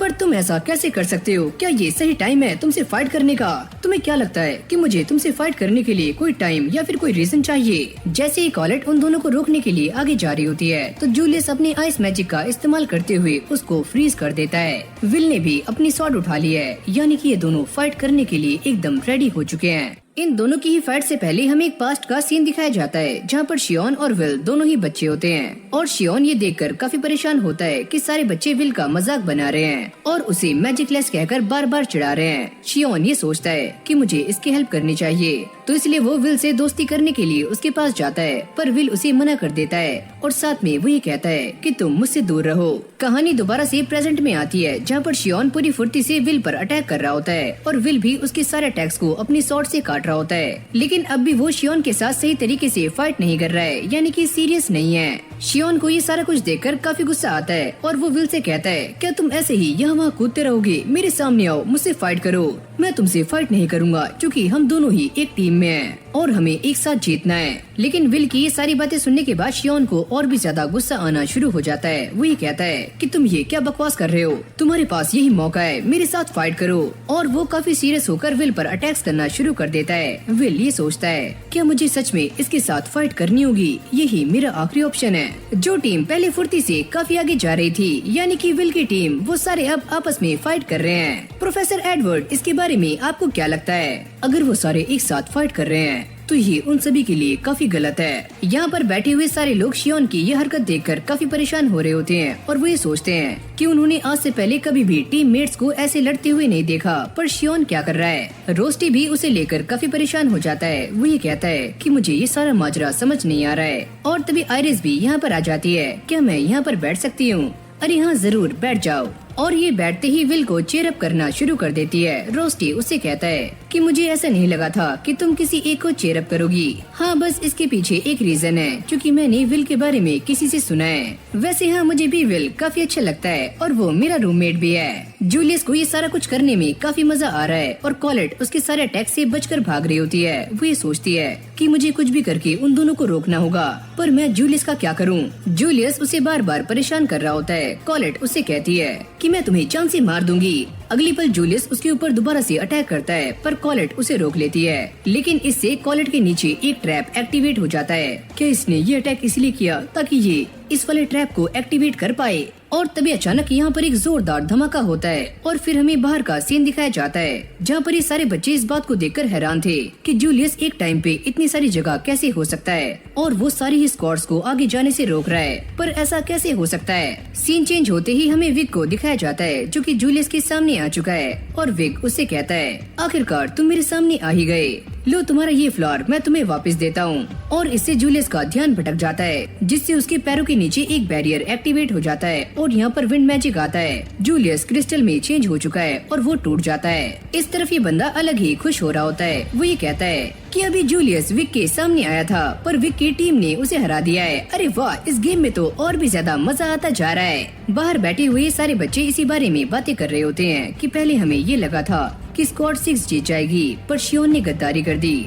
और मैं भी ये नहीं चाहता कि वो मैजिकलेस बॉय इस कंपटीशन को जीत जाए। फिर हमारा सीन दोबारा से शियोन और विल के ऊपर आता है। विल अब भी उससे फाइट करने के लिए रेडी हो चुका है, पर वो ये सोचता है कि शियोन मेरे साथ ऐसा क्यों कर रहा है। पास्ट में हमें ये दिखाया जाता है कि विल को कोई भी सपोर्ट नहीं करता और सारे लोग उसे बार बार बुली करते हैं, यहाँ तक कि उसका सारा काम भी खराब कर देते हैं। विल को ऐसा लगता है कि वो हमेशा से ही एक फेलियर है और यही वो टाइम था जब शियोन ने विल से बात करने की कोशिश की, पर विल उसे कहता है कि तुम मुझे अकेला छोड़ दो, क्योंकि मेरी लाइफ में एक गोल है और मुझे एल्फेरिया के पास तक जाना है। ये सुनते ही शियोन को काफी ज्यादा गुस्सा आ जाता है और वो विल के ऊपर एक जोरदार अटैक करता है, पर विल इससे बच जाता है। जिसके बाद वो अपने गार्डियन को यहाँ पर समन करता है, जो कि एक फायर फैल्कन है। विल भी उसे देखकर काफी डर जाता है। जैसे ये गार्डियन विल के ऊपर अटैक करता है तो विल ये सोचता है, अगर मैं इसके दोनों ही पंखों को काट दूं तो शायद से मैं शियोन के पास पहुंच सकता हूं। लेकिन जब वो ऐसा करता है तो ये गार्डियन काफी जल्दी से रीजनरेट कर लेता है। लगता है मुझे इसके कोर को ही डिस्ट्रॉय करना होगा। ये गार्डियन फिर से विल के ऊपर अटैक करता है और जैसे विल इससे बचने का ट्राई करता है तभी शियोन उसके ऊपर अटैक कर देता है, पर विल इससे भी बच गया था। ये बंदा भी सारा कुछ देखकर काफी हैरान था कि वो एक गार्डियन का इस्तेमाल कर रहा है। प्रोफेसर एडवर्ड ये कहते हैं कि इसने तो स्टूडेंट लेवल को भी काफी अच्छे से सरपास कर दिया है।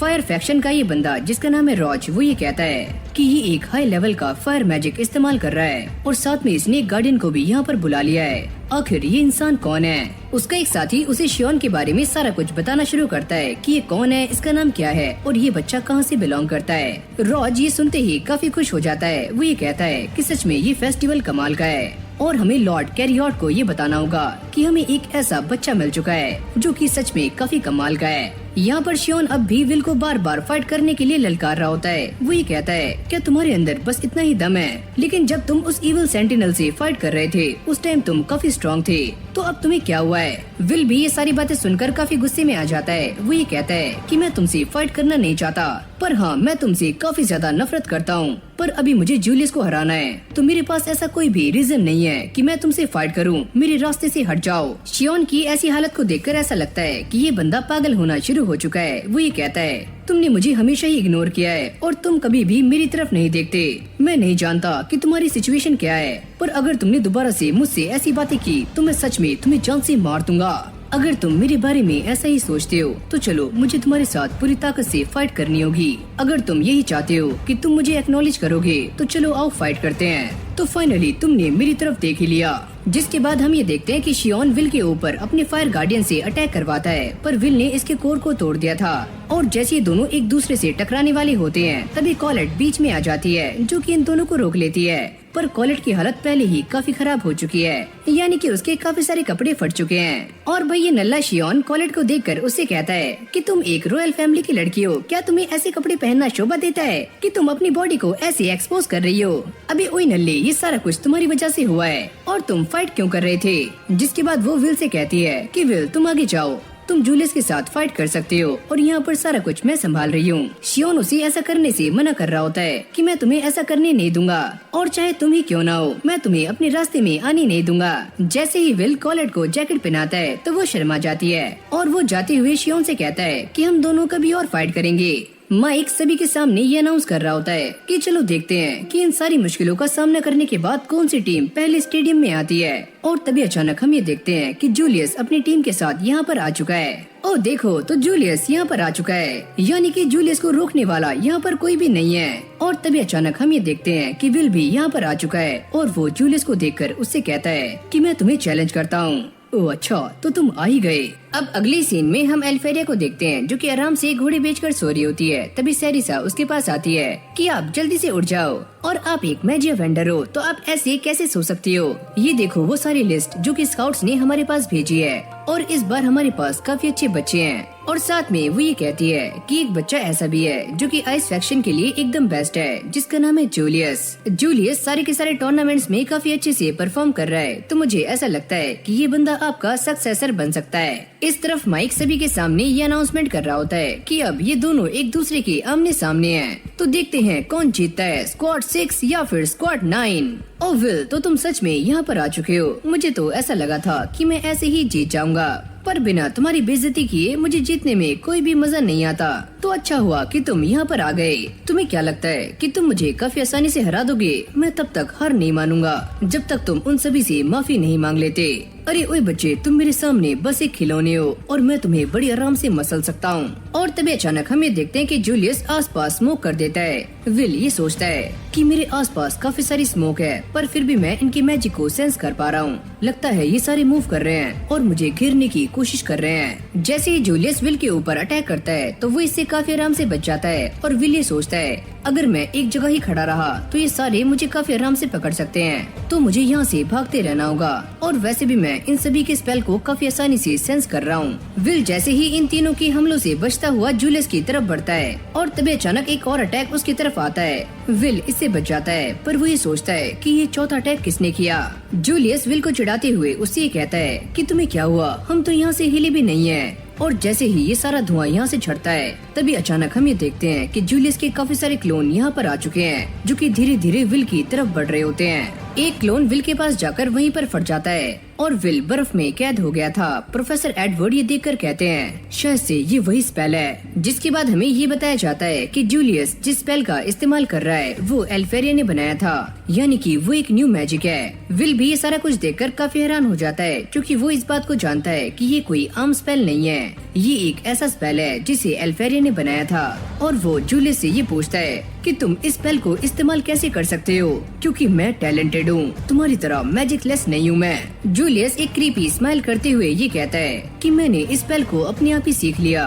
और इससे एक बात तो साफ होती है कि एल्फेरिया इतनी भी खास नहीं थी। ये सुनते ही विल को काफी ज्यादा गुस्सा आ जाता है और वो इस पकड़ से बाहर निकलते हुए जूलियस पर अटैक करने के लिए आगे जाता है, पर जूलियस के सारे क्लोन उसे आसपास से घेर लेते हैं और विल पर अटैक करना शुरू करते हैं। जूलियस उससे कहता है कि मैं चाहूँ तो अपने क्लोन्स को अपने हिसाब से कंट्रोल कर सकता हूँ। जिसके बाद जूलियस के 3 क्लोन्स विल को घेर लेते हैं और उसे तीनों तरफ से ट्रैप कर लेते हैं। जूलियस उसके ऊपर एक काफी बड़े आइस से अटैक करता है और विल इसके अंदर ट्रैप हो जाता है। माइक ये सारा कुछ देखकर ये कहता है कि ये सारा कुछ काफी कमाल का है। यहाँ पर बैठे हुए सभी बच्चों को ये लग रहा होता है कि जूलियस इस फाइट को जीत चुका है, क्योंकि माइक बार बार जूलियस के ही बारे में बातें कर रहा होता है कि जूलियस सच में काफी कमाल का है, जिसने बिना हिले ही विल को चकमा दे दिया और उसे अपने प्रिजन में कैद कर लिया। आइरिस भी ये सारा कुछ देख रही होती है और वो ये कहती है कि सच में जूलियस काफी चालाक है, पर रोस्टी उससे कहता है अगर सोचो ये इंसान यहाँ पर हार जाए तो ये कैसा लगेगा।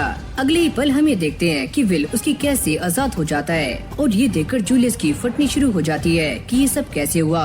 जूलियस के सारे के सारे साथी विल पर अटैक करने का ट्राई करते हैं, पर विल काफी फुर्ती से इन सभी को बेहोश कर देता है और वो जूलियस से ये कहता है अभी भी तुम्हारा स्पेल परफेक्ट नहीं है। अब ये सारे के सारे क्लोन्स अपने आप ही ढहने शुरू हो जाते हैं। विल ये कहता है कि मैं इस बात को काफी अच्छे से जानता हूँ कि तुम अपने दोस्तों के सहारे इन क्लोन्स को कंट्रोल कर रहे थे और अब तुम्हारे दोस्त बेहोश हो चुके हैं और तुम्हारे पास ये जो स्पेल है वो भी तुम्हारा नहीं है। फिर हमें दोबारा से एल्फेरिया को दिखाया जाता है जो कि अब भी जूलियस के बारे में ही बातें कर रही होती है। वो ये कहती है अगर रिपोर्ट्स के हिसाब से जूलियस इतना अच्छा है तो शायद से वो मेरा सक्सेसर बन सकता है। लेकिन मुझे अभी कोई सक्सेसर नहीं चाहिए, मुझे एक स्वॉर्ड चाहिए। विल की सारी बातें सुनने के बाद जूलियस को काफी गुस्सा आ रहा होता है और वो विल के ऊपर अटैक कर देता है। जूलियस ने दोबारा से अपने काफी सारे क्लोन्स बना लिए हैं और वो दोबारा से विल पर अटैक करना शुरू करता है। लेकिन विल इस बार उसके सारे ही अटैक से काफी आराम से बच रहा होता है। जूलियस ये सोचता है कि भले ही मैंने इस स्पेल को अभी भी मास्टर नहीं किया है, पर मेरे पास एक एडवांटेज है। यहाँ पर जूलियस इस बारे में बात कर रहा होता है कि उसके सारे क्लोन्स उसी की तरह दिखते हैं, तो विल के लिए ये पहचानना काफी मुश्किल होगा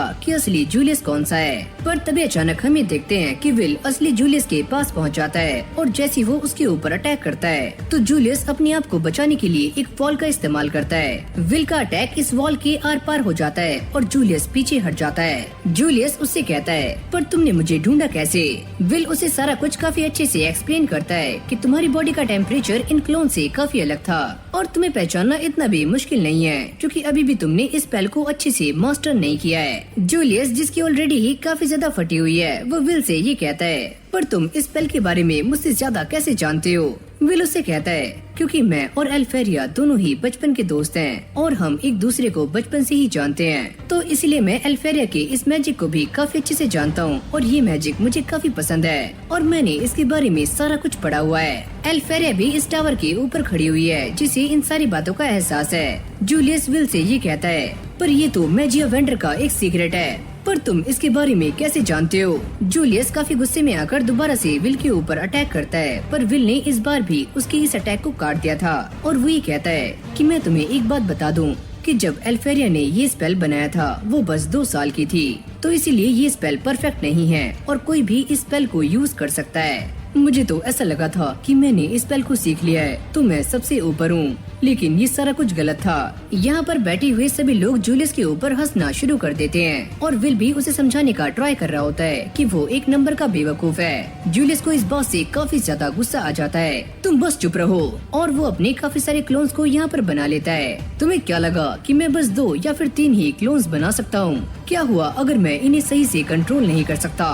पर फिर भी मेरे पास ये 8 क्लोन्स हैं जिनसे मैं तुम्हें हरा सकता हूँ। विल उससे कहता है कि तुम मुझे माफ करना, पर मैंने एक साथ 10 एल्फेरिया को संभाला हुआ है, तो ये करना मेरे लिए ज्यादा मुश्किल नहीं होगा। जैसे ये सारे क्लोन्स विल पर अटैक करते हैं तो विल उनसे बचता हुआ इन सारे क्लोन्स को एक एक करके तोड़ना शुरू कर देता है। जूलियस ये सारा कुछ देखकर काफी हैरान था। वो अपने क्लोन से कहता है कि तुम इसे पकड़ लो, लेकिन कोई भी क्लोन विल के सामने टिक नहीं पाता और वो इन सभी को तोड़ना शुरू कर देता है। विल जूलियस के पास पहुंच चुका है और वो इसके चेहरे पर एक जोरदार मुक्का रसीद कर देता है, जिससे जूलियस काफी दूर जाकर गिरता है। इसकी भैंस की टैट काफी जोर का मारा रे। सभी लोग ये देखकर काफी खुश हो रहे थे और वो विल के लिए तालियां भी बजाते हैं। माइक ये कहता है कि फाइनली ऐसा हो चुका है कि एक नो टैलेंट ने एक एलीट को हरा दिया है। कॉलेट भी विल को देखकर काफी खुश हो रही होती है और उसकी आंखों में भी आंसू आ जाते हैं, क्योंकि विल ने फाइनली जूलियस को हरा दिया है। माइक ये बोलता है कि विल के सामने अब कोई भी नहीं है, यानी कि वो इस क्राउन को काफी आसानी से हासिल कर सकता है। लेकिन तभी अचानक हम ये देखते हैं कि विग अपने साथियों के साथ यहाँ पर आ जाता है और उसके हाथ में ये क्राउन भी है। विल भी उसे देखकर हक्का बक्का रह जाता है, जिसके बाद विग उसे ये बताता है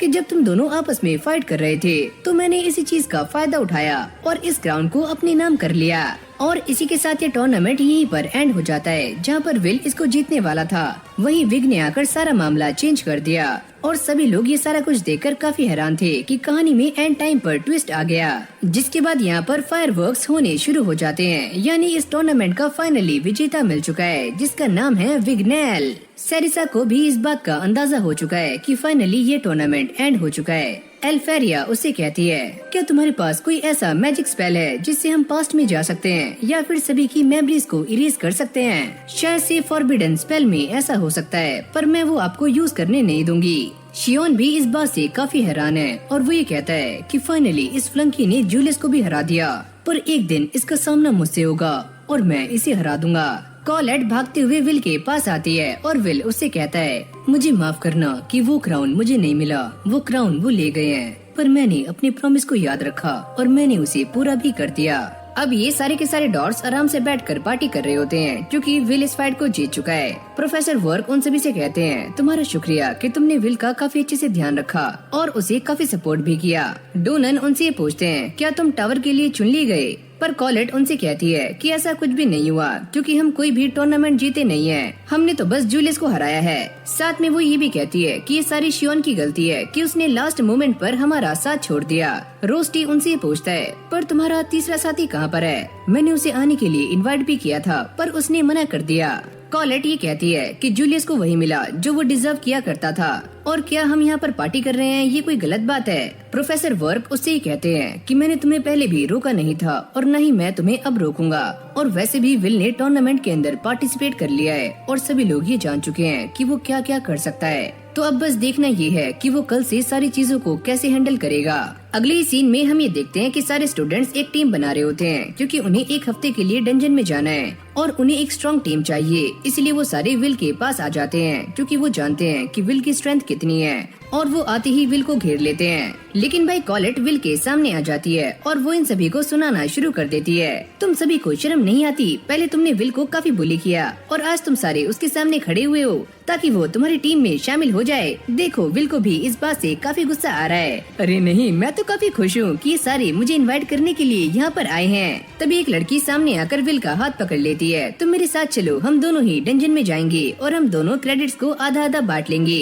लेकिन भाई कॉलेट उसका हाथ झटक कर पीछे कर देती है। कल ये मेरे साथ शॉपिंग पर जा रहा है तो तुम इससे दूर रहो, ये फ्री नहीं है। कॉलेट अपने रूम में आकर काफी जोर जोर से चिल्लाती है। उसे ऐसा लगता है कि सभी लोगों को ऐसा लग रहा होगा कि ये दोनों कल डेट पर जा रहे हैं। उसकी रूममेट जिसका नाम है रोज, वो यहाँ पर आती है। मैंने ऐसा सुना है कि तुम और विल कल डेट पर जा रहे हो। अरे नहीं, ऐसा कुछ भी नहीं है। वैसे अगर तुम जा भी रही हो तो तुम्हें कुछ क्यूट पहनना चाहिए ताकि झूठ भी सच लगे। इस तरफ विल उस सारे सामान की लिस्ट बना रहा होता है जिसे वो कल लेकर आने वाला है। रोस्टी उससे पूछता है, पर कल तो कोई भी क्लास नहीं है तो तुम स्टडी क्यों कर रहे हो? मैं बस कुछ सामान की लिस्ट बना रहा हूँ जो कि मेरे आगे काम आ सकते हैं। सीन चेंज होते ही हम ये देखते हैं कि कॉलेट काफी अच्छे से रेडी हो चुकी है और वो विल का यहाँ पर इंतजार कर रही होती है। वो ये सोचती है कि भले ही ये एक डेट नहीं है पर मुझे इसे एक डेट की तरह बनाना होगा। विल भी यहाँ पर आ चुका है। अरे वाह, तुम तो मुझसे पहले ही यहाँ पर आ चुकी हो। विल उसकी तारीफें करते हुए उससे ये कहता है, वैसे ये ड्रेस तुम्हारे ऊपर काफी अच्छी लग रही है और साथ में ये हेयर स्टाइल भी तुम पर सूट करता है। तुम्हें देखकर मेरा दिल बाग बाग हो गया। अच्छा, सच में तुम ये क्या कह रहे हो? तुम्हारा शुक्रिया शुक्रिया। लेकिन भाई तभी कबाब में हड्डी आ जाती है, यानी कि रोस्टी की यहाँ पर एंट्री हो चुकी है और वो ये कहता है कि वैसे तुम दोनों शॉपिंग पर जा रहे हो तो मैं भी तुम्हारे साथ चलूंगा। अయ్यो अम्मा, ये क्यों बीच में आ गया? लगता है ये मेरा सारा प्लान खराब कर देगा, नल्ला। अब भाई रोस्टी पूरी की पूरी शॉपिंग में विल के साथ होता है। कॉलेट ये देखकर उसके ऊपर काफी गुस्सा करती है। क्या वो सच में तुम्हारा एक रूममेट है? उसका चेहरा काफी अच्छा है, कहीं वो ही या फिर शी तो नहीं है? अरे नहीं नहीं, ऐसी कोई भी बात नहीं है। रोस्टी तो बस मेरा रूममेट है और वो मेरा बस काफी ज्यादा ख्याल रखता है और कुछ भी नहीं। रोस्टी इन दोनों के लिए ड्रिंक्स लेकर यहाँ पर आता है, लेकिन वो अपने लिए ड्रिंक लेकर नहीं आता। रोस्टी ये कहता है कि मैं तो विल के साथ शेयर कर लूंगा, पर कॉलेट उसे कहती है कि तुम मेरे साथ शेयर कर सकते हो। और विल, तुम्हें कुछ काम था ना, तुम अकेले ही वहाँ जा सकते हो। विल के यहाँ से जाते ही रोस्टी कॉलेट से कहता है कि मैं तुम्हें ये बात बता दूं कि मैं विल को तुमसे भी ज्यादा प्यार करता हूँ और तुम मेरे सामने कुछ भी नहीं हो। कॉलेट उसके ऊपर काफी गुस्सा करती है। अबे ओए नल्ले, मुझसे दूर रहो, मैं विल को तुमसे भी ज्यादा प्यार करती हूँ। क्या तुम कभी उसके साथ नहाई हो? नहीं, ऐसा कुछ भी नहीं हुआ है। तो देखा, मैं उसे तुमसे ज्यादा प्यार करता हूँ और वो मेरे काफी क्लोज है। रास्ते में जाते हुए विल को लियाना मिलती है और वो इसे देखकर ये सोचता है कि ये तो एकदम परफेक्ट है और इसके पास तो क्रेडिट्स भी काफी सारे हैं। ये हमेशा ही अपने स्कोर को ब्रेक कर देती है, लेकिन मैं इससे काफी अपोजिट हूँ। जिसके बाद ये विल को लेकर एक कॉफी शॉप में आ जाती है जहाँ पर शियोन और जूलियस भी बैठे हुए होते हैं और वो इससे कहती है कि हमारी इस अकेडमी का लास्ट ईयर पास आ चुका है तो मैं ये चाहती हूँ कि हम सारे मिलकर एक टीम बनाएं। वैसे ये फ्लंकी यहाँ पर क्या कर रहा है? क्या तुम ये चाहती हो कि मैं इसे फ्रीज कर दूं? अरे यार, ये दोनों ही मुझसे काफी ज्यादा नफरत करते हैं और ये यहाँ पर क्या कर रहे हैं? शियोन को विल के ऊपर काफी गुस्सा आ रहा होता है और वो इसका कॉलर पकड़ लेता है, लेकिन तभी वेग अपनी मैजिक का इस्तेमाल करता है जो कि एक इल्यूजन मैजिक होता है। विल ये देखकर काफी शॉक था कि ऐसा मैजिक तो बस एक एल्फ कर सकते हैं। चलो एक काम करते हैं, पहले लियाना से ये जानते हैं कि वो ये सारा कुछ क्यों कर रही है। लियाना उन सभी को ये एक्सप्लेन करती है कि ऑल स्टूडेंट प्रैक्टिस स्टार्ट हो चुका है, तो मैं ये चाहती हूँ कि हमारे पास एक स्ट्रॉन्ग टीम हो और विल के पास कुछ ऐसा है जो कि हम सब में किसी के भी पास नहीं है और ये चीज डंजन में हमारे काफी ज्यादा काम आ सकती है। जूलियस और शियोन उसके साथ टीम बनाने के लिए मना कर रहे होते हैं, पर वेग ये कहता है कि मुझे तो ऐसा लगता है कि इसने तुम्हें हरा दिया है और इसलिए तुम इससे जेलस हो। वैसे भी इसके पास कुछ ऐसी स्ट्रेंथ है जिससे इसने अपनी स्वॉर्ड से तुम्हारी वॉन्ड को भी हरा दिया है, तो तुम्हें इसे कमजोर नहीं समझना चाहिए। लियाना इन सभी से ये कह रही होती है कि उसे इन सभी का साथ चाहिए ताकि वो टावर के और भी ऊपर जा सके। विल उससे पूछता है, क्या तुम्हें किसी भी फैक्शन ने नहीं चुना? नहीं, ऐसा नहीं है। वैसे मुझे थंडर फैक्शन ने चुन लिया है, तो तुम्हारे पास एक काफी अच्छी अपॉर्चुनिटी है कि तुम आगे जाने के बाद आराम से टावर पर जा सकती हो। मेरा सपना सिर्फ टावर पर जाने का नहीं है, मुझे एक मैजिया वेंडर बनना है। अगर ये चीज मेरे सपने को पूरा करती है तो मैं इसे करने के लिए रेडी हूँ। और मैं ये भी जानती हूँ कि तुम सभी का सपना भी यही है कि तुम मैजिया वेंडर बनना चाहते हो। विक भी इस बात से अग्री करता है। वो ये कहता है कि मुझे तो ऐसा लगता है कि ये टीम काफी अच्छे रिजल्ट देने वाली है, तो मैं इस चीज के लिए रेडी हूँ। और बाकी ये दोनों भी इस चीज के लिए मान जाते हैं। इस तरफ प्रोफेसर वर्क इन सभी को ये बता रहे होते हैं कि ऑल स्टूडेंट प्रैक्टिस 10 दिनों में स्टार्ट होने वाली है और इसमें 7 से लेकर 10 तक जो फ्लोर्स अभी तक बंद थे वो सारे भी खुलने वाले हैं। और साथ में वो ये कहते हैं कि स्टूडेंट प्रैक्टिस एक ऐसी अपॉर्चुनिटी है जिसमें बच्चे 1000 से भी ज्यादा क्रेडिट्स को हासिल कर सकते हैं। अगर आप सभी फ्लोर कीपर्स को हरा देते हो तो आपको काफी सारे क्रेडिट्स मिल जाएंगे, और जिसके पास क्रेडिट्स पहले से ही काफी कम है वो इससे अपने चांसेस को काफी ज्यादा बढ़ा सकता है। ये उसके लिए एक काफी अच्छी अपॉर्चुनिटी है। प्रोफेसर एडवर्ड इन सभी को इस बात के लिए वार्न करते हैं कि वहाँ पर जाना बिल्कुल भी आसान नहीं है, क्योंकि मॉन्स्टर्स तुम्हें खा सकते हैं। पिछले साल भी ऐसा ही हुआ था कि 4 स्टूडेंट्स मारे गए थे, तो इसलिए प्रोफेसर्स भी वहीं पर रहते हैं, यानी कि उस डंजन में। अब ये सारे डंजन में आ चुके हैं जहाँ पर एकेडमी ने 6th फ्लोर पर अपना बेस कैंप एस्टेब्लिश किया होता है। विल कॉलेट को देखकर उससे पूछता है, पर मैंने तो तुम्हें यहाँ पर इनवाइट नहीं किया। वैसे भी तुमने मेरे लिए काफी सारे मैजिकल इक्विपमेंट्स बनाए हैं जो कि मेरे काफी ज्यादा काम आएंगे। तुम्हारा शुक्रिया रोस्टी। प्रोफेसर एडवर्ड इन सभी को पहले ही इस बात के लिए वार्न कर देते हैं, अगर तुम सभी को ऐसा लगता है कि तुम ये नहीं कर सकते तो हमने हर फ्लोर पर बेस कैंप बनाए हैं, तो तुम उस बेस कैंप में आ सकते हो। लेकिन यही हम पास में कुछ और मिस्टीरियस बंदों को देखते हैं। वो ये कहते हैं कि उसने हमसे कहा था कि हमें ये चीज यहाँ पर काफी शांति से लेकर आनी है, पर हमारे यहाँ पर आने की टाइमिंग और इन बच्चों के आने की टाइमिंग दोनों सेम है, तो हमें ऐसा लगता है कि हमें इन सारे बच्चों को जान से मारना होगा। इस तरफ एक बंदा कैडेट को आकर ये बताता है कि ऑल स्टूडेंट प्रैक्टिस स्टार्ट हो चुका है, यानी कि सारे के सारे बच्चे डंजन में जा चुके हैं। लेकिन भाई कैडेट को इस बात से कोई भी फर्क नहीं पड़ता, क्योंकि वो अब भी स्काई बैरियर के बारे में सोच रहा होता है, जिसे दोबारा से रिस्टोर करने का टाइम आ चुका है। जब तक ये बैरियर सही से कंप्लीट नहीं होता तब तक किसी बड़ी मुसीबत का आना हमारे लिए काफी खतरनाक हो सकता है। डंजन में हम ये देखते हैं कि ये सारे बच्चे काफी फुर्ती से आगे बढ़ रहे होते हैं। विग अपने एयर मैजिक का इस्तेमाल करते हुए अपनी टीम को बाकी सभी से काफी आगे ले जाता है, ताकि वो आगे जाने के बाद ज्यादा मॉन्स्टर्स को हंट कर पाएं और इससे उन्हें ज्यादा क्रेडिट्स मिल जाएंगे। अब आगे जाते हुए उन सभी के सामने काफी सारे मॉन्स्टर्स आने शुरू हो जाते हैं और ये सारे उनसे फाइट करने के लिए रेडी हो चुके हैं। लेकिन तभी हमें लियाना की एबिलिटीज के बारे में बताया जाता है, जो कि एक काफी रॉयल फैमिली से बिलोंग करती है और वो लाइट मैजिक का इस्तेमाल कर सकती है। लियाना की फैमिली की एक खासियत है कि वो सारे क्लोज कॉम्बैट में काफी अच्छे होते हैं और वो अपने लाइट मैजिक का इस्तेमाल करके काफी सारे वेपन्स बना सकते हैं और उससे ही फाइट करते हैं। और ये अपने इस स्पेल को एनहेंसमेंट मैजिक के रूप में भी इस्तेमाल कर सकती है, जिससे उसकी स्पीड पहले से काफी गुना बढ़ जाती है। इस पार्टी के जो बाकी मेंबर्स होते हैं वो अपने सर्च मैजिक का इस्तेमाल करके बहुत सारे मॉन्स्टर्स को ठिकाने लगा रहे होते हैं, पर विल के पास कोई भी मैजिक नहीं है, तो उसे मॉन्स्टर्स को ढूंढने में थोड़ी दिक्कत आ रही होती है, यानी कि वो इन सभी से पीछे है। ये सारे के सारे टीममेट्स अपने मैजिक का इस्तेमाल करते हुए एक अटैक में काफी सारे मॉन्स्टर्स को जान से मार रहे होते हैं, पर विल के पास कोई भी मैजिक नहीं है, तो वो बस एक ही अटैक में सिर्फ एक ही मॉन्स्टर को जान से मार पाता है। विग भी ये सारा कुछ देखकर उससे कहता है, लगता है तुम हमारी टीम के ऊपर बोझ बनते जा रहे हो, और जो भी लोग तुम्हारे बारे में जो कुछ कहते थे लगता है वो सारा कुछ सही है। जूलियस भी उसकी बातों पर अग्री करते हुए ये कहता है कि जो इंसान सर्च मैजिक का इस्तेमाल नहीं कर सकता वो डंजन में किसी भी काम का नहीं है। पर लियाना अब भी विल के ऊपर भरोसा कर रही होती है, क्योंकि उसे ऐसा लगता है कि जब उनका सामना एक काफी खतरनाक मॉन्स्टर से होगा तब विल उनके काम आ सकता है। जो भी बच्चे अपनी वॉन्ड का इस्तेमाल करते हुए सामने वाले मॉन्स्टर को जान से मारते हैं तो उनकी स्पिरिट उनकी वॉन्ड में आ जाती है, जिससे उन्हें क्रेडिट्स मिल जाते हैं। पर विल के पास कोई भी मैजिकल वॉन्ड नहीं है, तो उसे इन मॉन्स्टर्स के पार्ट्स को कलेक्ट करना पड़ता है ताकि उसे बाद में क्रेडिट्स मिल पाएं। पूरे दिन इस डंजन को एक्सप्लोर करने के बाद ये सारे डिसाइड करते हैं कि वो सारे बैठकर आराम करेंगे। विग अपने इल्यूजन मैजिक का इस्तेमाल करता है और उनके चारों तरफ एक फायर वॉल बना देता है ताकि कोई भी मॉन्स्टर यहाँ पर ना आ पाए। जैसे विल इन सभी को खाना ऑफर करता है तो विग इसे लेने से साफ इनकार कर देता है। वो ये कहता है कि मेरी रेस काफी ऊंची है और तुम मुझसे काफी नीचे हो। मैं सिर्फ एक इंसान की इज्जत करता हूँ और वो है लियाना, तो तुम मुझसे दूर रहो। जिसके बाद हमें इन एल्फ्स के बारे में बताया जाता है जो कि दूसरी दुनिया से यहाँ पर आए होते हैं और ये इंसानों के मुकाबले काफी ज्यादा पावरफुल होते हैं और ये उसी इंसान की इज्जत करते हैं जो कि इनसे भी स्ट्रांग हो। और साथ में ये बात भी रिवील होती है कि जो मैजी एवेंडर एल्फ है वो भी कोई मामूली एल्फ नहीं है, वो भी एक क्वीन है। लियाना इन सभी को अपने प्लान के बारे में बताना शुरू करती है कि इन सभी को इस डंजन के 10th फ्लोर तक जाना है और वहां जाकर उस मॉन्स्टर को जान से मारना है, जिससे इन्हें 110 पॉइंट्स मिल जाएंगे। लियाना का ये भी मानना था कि अगर ये सारे अपनी पावर्स को सही तरीके से इस्तेमाल करते हैं तो ये काफी आसानी से उस मॉन्स्टर को जान से मार सकते हैं। लेकिन विल अपने आप से काफी ज्यादा डिसअपॉइंट होता है क्योंकि उसने अभी तक सिर्फ एक ही मॉन्स्टर को जान से मारा है। फिर हमें दोबारा से उन्हीं अननोन बंदों को दिखाया जाता है जिनका प्लान कुछ और ही है और वो यहाँ पर काफी सारे स्टूडेंट्स को जान से मार रहे होते हैं। इससे एक बात तो साफ हो जाती है कि पक्का इस डंजन में कुछ न कुछ काफी खतरनाक होने वाला है। विल और उसकी टीम फाइनली 10th फ्लोर तक आ चुकी है, पर ये सारे इस बात को लेकर काफी ज्यादा शॉक्ड हो जाते हैं कि उनके सामने काफी सारे मॉन्स्टर्स हैं जो कि ऑलरेडी ही मारे जा चुके हैं। विल भी ये देखकर काफी हैरान था कि ये सारे मॉन्स्टर्स मारे तो जा चुके हैं पर किसी ने भी इनके क्रेडिट्स को हासिल नहीं किया है। विल के अलावा ये सारे लोग इस बात को इग्नोर कर रहे होते हैं और उन्हें इस बात से एक घंटा फर्क नहीं पड़ता कि यहाँ पर क्या हुआ है। लेकिन वो सारे इस बात को देखकर काफी शॉक्ड हो जाते हैं कि 10th फ्लोर के मॉन्स्टर को पहले ही किसी ने मार दिया है। लेकिन ये मॉन्स्टर अभी ही मारा गया है तो इसे मारने वाला आसपास ही होगा।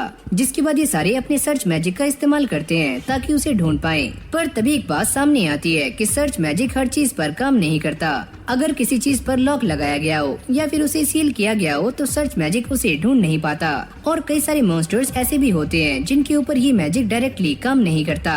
और तभी अचानक इनमें से एक मॉन्स्टर विल के ऊपर अटैक कर देता है पर विल इससे बच जाता है। लेकिन अगली पल इस मॉन्स्टर ने विक के ऊपर अटैक किया था और वो इसे बुरी तरह से इंजर्ड कर देता है। ये सारे इस मॉन्स्टर को संभालने की कोशिश कर रहे होते हैं पर इसके अटैक काफी दमदार हैं और ये एक ही झटके में पूरी धरती को तोड़ देता है, जिससे कि ये पूरी की पूरी टीम डिवाइड हो जाती है, यानी कि ये सारे अलग अलग ग्रुप्स में बढ़ जाते हैं। तभी ये बात रिवील होती है कि ये सारे एक ऐसे फ्लोर पर आ चुके हैं जहाँ पर नॉर्मल स्टूडेंट्स को आना मना है। यहाँ पर सिर्फ वही आ सकता है जो कि मैजिक वेंडर हो या फिर उसके नीचे काम करने वाले काफी खतरनाक मेजेस। विक की हालत ऑलरेडी ही काफी खराब हो चुकी है, यानी कि वो बेहोश है। और फिर हमें इसके पास्ट के बारे में बताया जाता है कि उसे अपनी ही रेस के अंदर आउटकास्ट समझा जाता था क्योंकि वो इल्यूजन मैजिक को सही तरीके से इस्तेमाल करना नहीं जानता था। जैसे उसकी आंखें खुलती हैं तो वो ये देखता है कि विल उसे प्रोटेक्ट कर रहा है, लेकिन विक उसे कहता है कि मुझे तुम्हारी हेल्प की कोई भी जरूरत नहीं है, तुम यहाँ से चले जाओ। पर मैं यहाँ से नहीं जाऊँगा, तुम्हारी हालत काफी खराब है। जिसके बाद ये अपने सामान को चेक करते हैं और उन्हें ये पता लगता है कि उनके पास राशन काफी कम है, तो इसलिए उन्हें काफी जल्दी अपनी टीम को ढूंढना होगा वरना ये सारे मारे भी जा सकते हैं। सिचुएशन धीरे धीरे हाथ से निकलती जा रही होती है। प्रोफेसर ये सारा कुछ देखकर काफी पैनिक हो जाते हैं। प्रोफेसर एडवर्ड प्रोफेसर वर्क से ये कहते हैं कि हमें काफी जल्दी इस एग्जाम को कैंसिल कर देना चाहिए क्योंकि सारे बच्चों की जान खतरे में है। विग अपने सर्च मैजिक का इस्तेमाल करने की कोशिश करता है ताकि वो सारे के सारे मॉन्स्टर्स को पहले ही ढूंढकर उनसे दूर रह पाए। विल उसे समझाते हुए उसे ये कहता है कि ये एक ऐसा फ्लोर है जहाँ पर कोई भी सर्च मैजिक काम नहीं करेगा। की तुम आगे जाकर सारे के सारे मॉन्स्टर्स को ढूंढो। विग्नेल भी ये देखकर काफी हैरान हो जाता है कि विल ऐसी सिचुएशन में भी शांत कैसे है। विल उससे कहता है कि मेरे पास कोई भी मैजिकल पावर्स नहीं है, तो इसलिए मुझे अपनी फिजिकल एबिलिटीज पर ही रिलाई करना पड़ता है। लेकिन तभी उन दोनों के सामने काफी सारे मॉन्स्टर्स आ जाते हैं। विल अपनी कॉम्बैट स्किल का इस्तेमाल करते हुए उन सारे के सारे मॉन्स्टर्स को मारना शुरू कर देता है। विग्नेल ये देखकर काफी शॉक था, लेकिन तभी अचानक से एक मॉन्स्टर विग्नेल के पीछे आ जाता है। विग अपनी इल्यूजन मैजिक का इस्तेमाल करता है पर इससे इस मॉन्स्टर को कुछ भी नहीं होता। विग की ये सारा कुछ देखकर काफी फट जाती है और उसे ऐसा लगता है कि अब वो मरने वाला है। पर तभी अचानक से विल उसके सामने आ जाता है और वो इस मॉन्स्टर को मारकर विग को बचा लेता है। ये देखकर विग उसके सामने हाथ बढ़ाता है और वो उसे देखकर स्माइल कर रहा होता है। लगता है अब तुम जान चुके होंगे कि मैं भी तुम्हारी तरह ही एक नो टैलेंट हूँ। फिर हमें पास्ट का एक सीन दिखाया जाता है जहाँ पर विग अपनी मैजिक की प्रैक्टिस कर रहा होता है, लेकिन वो बार बार फेल हो जाता है। फिर हमारी कहानी दोबारा से प्रेजेंट में आती है जहाँ पर वो ये कहता है कि मैं सच में एक फेलियर हूँ क्योंकि मैं अभी तक इस एकेडमी के 6th ईयर में हूँ और मेरे साथ के सारे एल्व्स टावर तक जा चुके हैं। उसके मन में बार बार एक ही ख्याल आता है कि वो सभी के ऊपर बोझ है और वो लाइफ में कुछ भी नहीं कर सकता। मैं इस बात को भी बहुत अच्छे से जानता हूँ कि एल्व्स का मैजिक फिजिकल फॉर्म ले सकता है, पर मेरा मैजिक तो वो भी नहीं कर सकता। लियाना और कॉलेट यहाँ पर एक साथ होती हैं। लियाना ये बताती है कि जिसके पास भी टैलेंट होता है वो ग्रेजुएशन प्रोसेस से पहले ही टावर तक पहुँच जाता है, पर हम सारे यहाँ पर हैं। इससे एक बात तो साफ हो जाती है कि हमारे पास कोई भी टैलेंट नहीं है। लियाना इस बात को सोचकर भी काफी परेशान हो रही होती है कि उसने 6 सालों में काफी सारे लोगों को देखा है जिनके पास टैलेंट था और वो मैजिया वेंडर्स बने। ये अपनी एक साथी के बारे में भी बताती है जो कि काफी पहले ही मैजिया वेंडर बन चुकी है और यहाँ पर ये एल्फेरिया की बातें कर रही होती है। कॉलेट ये सुनते ही काफी शॉक्ड हो जाती है क्योंकि एल्फेरिया विल की दोस्त है और विल उससे प्यार करता है जिसके बारे में ज्यादा लोग नहीं जानते। इस तरफ विग विल को ये समझा रहा होता है कि हमारे क्लैन से भी एक मैजिया वेंडर है। विल ये सोचता है कि शायद से ये एलनोर की बातें कर रहा है। हम दोनों ही एक साथ पले बड़े हैं और जब वो छोटी थी तो मुझे ऐसा लगा कि उसे मेरे सपोर्ट की जरूरत है, लेकिन सच में वो एक हाई एल्फ थी जिसके पास मैजिक भर भर के था और उसका मैजिक इतना स्ट्रॉन्ग था कि उसने एक बार में ही किंग्सवुड को क्रिएट कर दिया था। और उसके मैजिया वेंडर बनने के बाद मैंने काफी ज्यादा प्रैक्टिस की पर फिर भी मैं काफी कमजोर था। मैं उस लेवल तक कभी भी पहुंच नहीं पाया। ओह अच्छा, तो ये बात है, इसलिए मुझे ऐसा लगता था कि हम दोनों एक जैसे हैं। पर तुम ये क्या बोल रहे हो? तुम ये सारा कुछ इसलिए कह रहे हो ताकि मुझे अच्छा लगे, क्यों, है ना? अरे नहीं, मैं सच कह रहा हूँ। विल उससे ये भी प्रॉमिस करता है कि जब तक तुम अपने पैरों पर खड़े नहीं हो जाते तो मैं तुम्हारा साथ दूंगा। फिर हमें कुछ टाइम बाद का सीन दिखाया जाता है जहाँ पर ये दोनों ही मॉन्स्टर्स के साथ में फाइट कर रहे होते हैं। विल अपनी स्वॉर्ड का इस्तेमाल करते हुए एक स्नेक को बीच में से काट देता है जिसके बाद वो 2 मॉन्स्टर्स को भी जान से मार देता है। विग्नेल भी ये सारा कुछ देखकर काफी हैरान था और वो ये सोचता है आखिरकार इसके पास कितना स्टेमिना है। विल उससे पूछता है क्या तुम सही हो? अरे हाँ, मैं सही हूँ। लेकिन विल को इस बात का एहसास हो जाता है कि ये डंजन और भी ज्यादा नए मॉन्स्टर्स बना रहा है और तभी अचानक हम ये देखते हैं कि इस वाले डंजन में काफी सारा ग्रीन लिक्विड भरना शुरू हो जाता है जहाँ से काफी सारे नए मॉन्स्टर्स पैदा होते हैं। विल यहाँ पर एक जोरदार ब्लास्ट करता है पर अब भी ये सारे मॉन्स्टर्स जिंदा होते हैं। विग उससे पूछता है पर ये वाले मॉन्स्टर्स कौन से हैं? विल उससे कहता है कि ये वाले मॉन्स्टर्स वल्कार हैं और ये मॉन्स्टर्स की एक यूनिक स्पीशीज हैं जिसके ऊपर फिजिकल अटैक का कोई भी असर नहीं होता। ये सारा कुछ देखकर विग विल से कहता है कि हमें यहाँ से भाग जाना चाहिए, पर विल उससे कहता है कि मेरी एक दोस्त है जिसका नाम है एल्फेरिया, वो मेरा टावर में ऊपर इंतजार कर रही है, तो मैं इनसे फाइट किए बिना यहाँ से नहीं जाऊंगा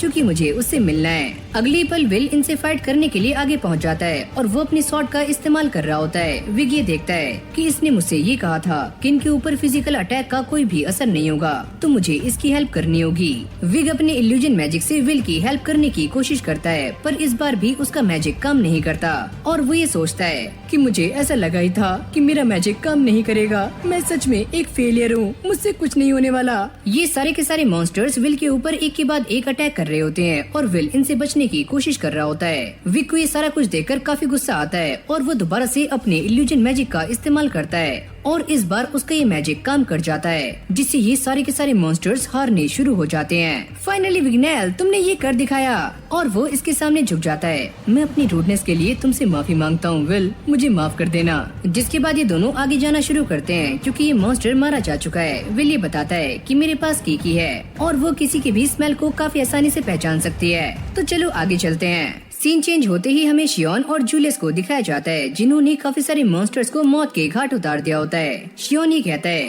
कि इस जगह पर पानी हमारे लिए काफी इम्पोर्टेंट है, तो हमें उसका सही से इस्तेमाल करना चाहिए। लेकिन भाई सच में ये दोनों नल्ले हैं क्योंकि ये बार बार एक दूसरे के साथ फाइट कर रहे होते हैं। अबे ओए बताऊं तुझे, क्या बताएगा बे? अब इन दोनों के सामने काफी सारे सेंटिनल्स यहाँ पर आ चुके हैं और फिर हमें 6th फ्लोर का सीन दिखाया जाता है जहाँ पर काफी सारे इविल सेंटिनल्स ने अटैक कर दिया है। सारे बच्चे उनसे बचकर यहाँ से भाग रहे होते हैं, लेकिन तभी एक बच्चा नीचे गिर जाता है और जैसे ये सेंटिनल्स उसके ऊपर अटैक करने वाले होते हैं तभी प्रोफेसर एडवर्ड और वर्क यहाँ पर आ जाते हैं जो कि इन सारे के सारे सेंटिनल्स को मारना शुरू कर देते हैं। प्रोफेसर वर्क इस बात को काफी अच्छे से जानते हैं कि एक टीम काफी आगे जा चुकी है और वो टीम लियाना की है जिसके अंदर विल भी है। फिर हमें दोबारा से कॉलेट और लियाना को दिखाया जाता है जो कि आगे जाते हुए विल के लिए निशान छोड़ रहे होते हैं। कॉलेट ये पूछती है कि हम यहाँ पर कब से हैं। लियाना ये बताती है कि हमें यहाँ पर 16 घंटे हो चुके हैं पर हमारे पास खाना काफी कम है। हम भले ही आराम कर रहे हैं पर यहाँ से बाहर निकलने के लिए खाना और एनर्जी काफी जरूरी है। लियाना को ऐसा लगता है कि सारी की सारी गलती उसकी है और वो किसी को भी बचा नहीं पाई।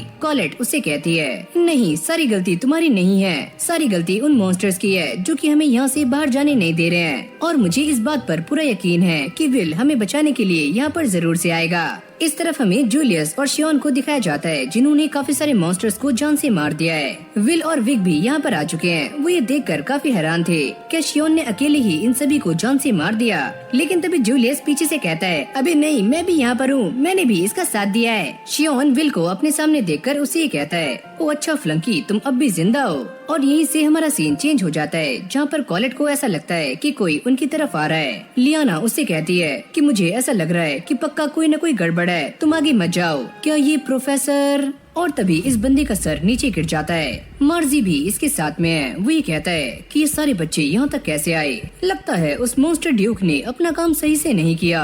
लियाना और कॉलेट इन दोनों को यहाँ पर देखकर काफी शॉक्ड हो जाती हैं और उन्हें इस बात का अंदाजा हो चुका है कि ये दोनों ही अच्छे लोग नहीं हैं। हेडलेस उनसे ये कहता है, चलो अच्छा हुआ कि तुम्हें इस बात का पता लग गया कि हम सारे बुरे लोग हैं और हम बस उस फेक स्काई को खत्म करना चाहते हैं जो कि तुम्हारे सर के ऊपर है।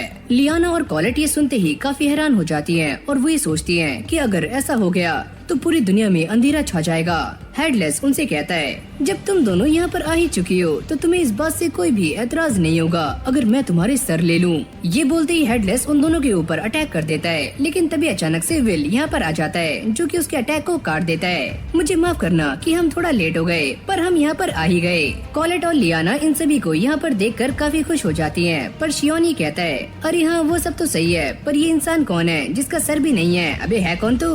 अरे वाह, इतने सारे बच्चे, यहाँ तो देखो कितने प्यारे प्यारे सर हैं। और तभी ये बात सामने आती है कि जिस मॉन्स्टर को मारने के बाद इन सभी को 270 क्रेडिट्स मिलने वाले थे, उसे अब बढ़ाकर 2,70,000 कर दिया गया है। अगली पल ड्यूक भी यहाँ पर आ जाता है जो कि आते ही इन सभी के ऊपर अटैक कर देता है। विल सभी से कहता है कि वो सारे पीछे हो जाएं। जूलियस ये कहता है, अबे ओए पागल, ये सच में काफी स्ट्रॉन्ग है, तो हम इसका सामना कैसे करेंगे? विल कहता है कि लियाना, हम सभी को यहाँ से जाना होगा। अब ये सारे यहाँ से भागते हैं, पर विग ड्यूक को रोकने के लिए उसके सामने आ जाता है और वो जैसे ही अपने इल्यूजन मैजिक का इस्तेमाल करता है तो ड्यूक उसके ऊपर अटैक कर देता है, पर विल ने उसे आकर बचा लिया था और वो उसे लेकर अपने साथ भागता है। इन सभी की इस बात को लेकर काफी फट रही होती है कि आखिरकार ये वाला मॉन्स्टर कौन सा है। विल ने इसके बारे में पढ़ा हुआ है और वो ये कहता है कि ये एक ऐसा मॉन्स्टर है जो कि इस डंजन के 25th फ्लोर पर रहता है और इसका नाम है इविल ड्यूक। लेकिन इन सभी को ये बात समझ नहीं आती कि अगर ये मॉन्स्टर 25th फ्लोर पर रहता है तो ये यहाँ पर क्या कर रहा है। बाकी ये पूछते हैं कि हम उनसे बच पाए? नहीं, वो सारे अब भी हमें ही ढूंढ रहे हैं। ये सारे ड्यूक को लेकर ही बातें कर रहे होते हैं कि अगर वो यहाँ पर है तो इसलिए इतने सारे इविल सेंटिनल्स यहाँ पर दिखाई दे रहे हैं। जूलियस ये कहता है, तो अब बस तुम ये मत कहना कि हम सारे यहाँ से जिंदा वापस नहीं जाएंगे।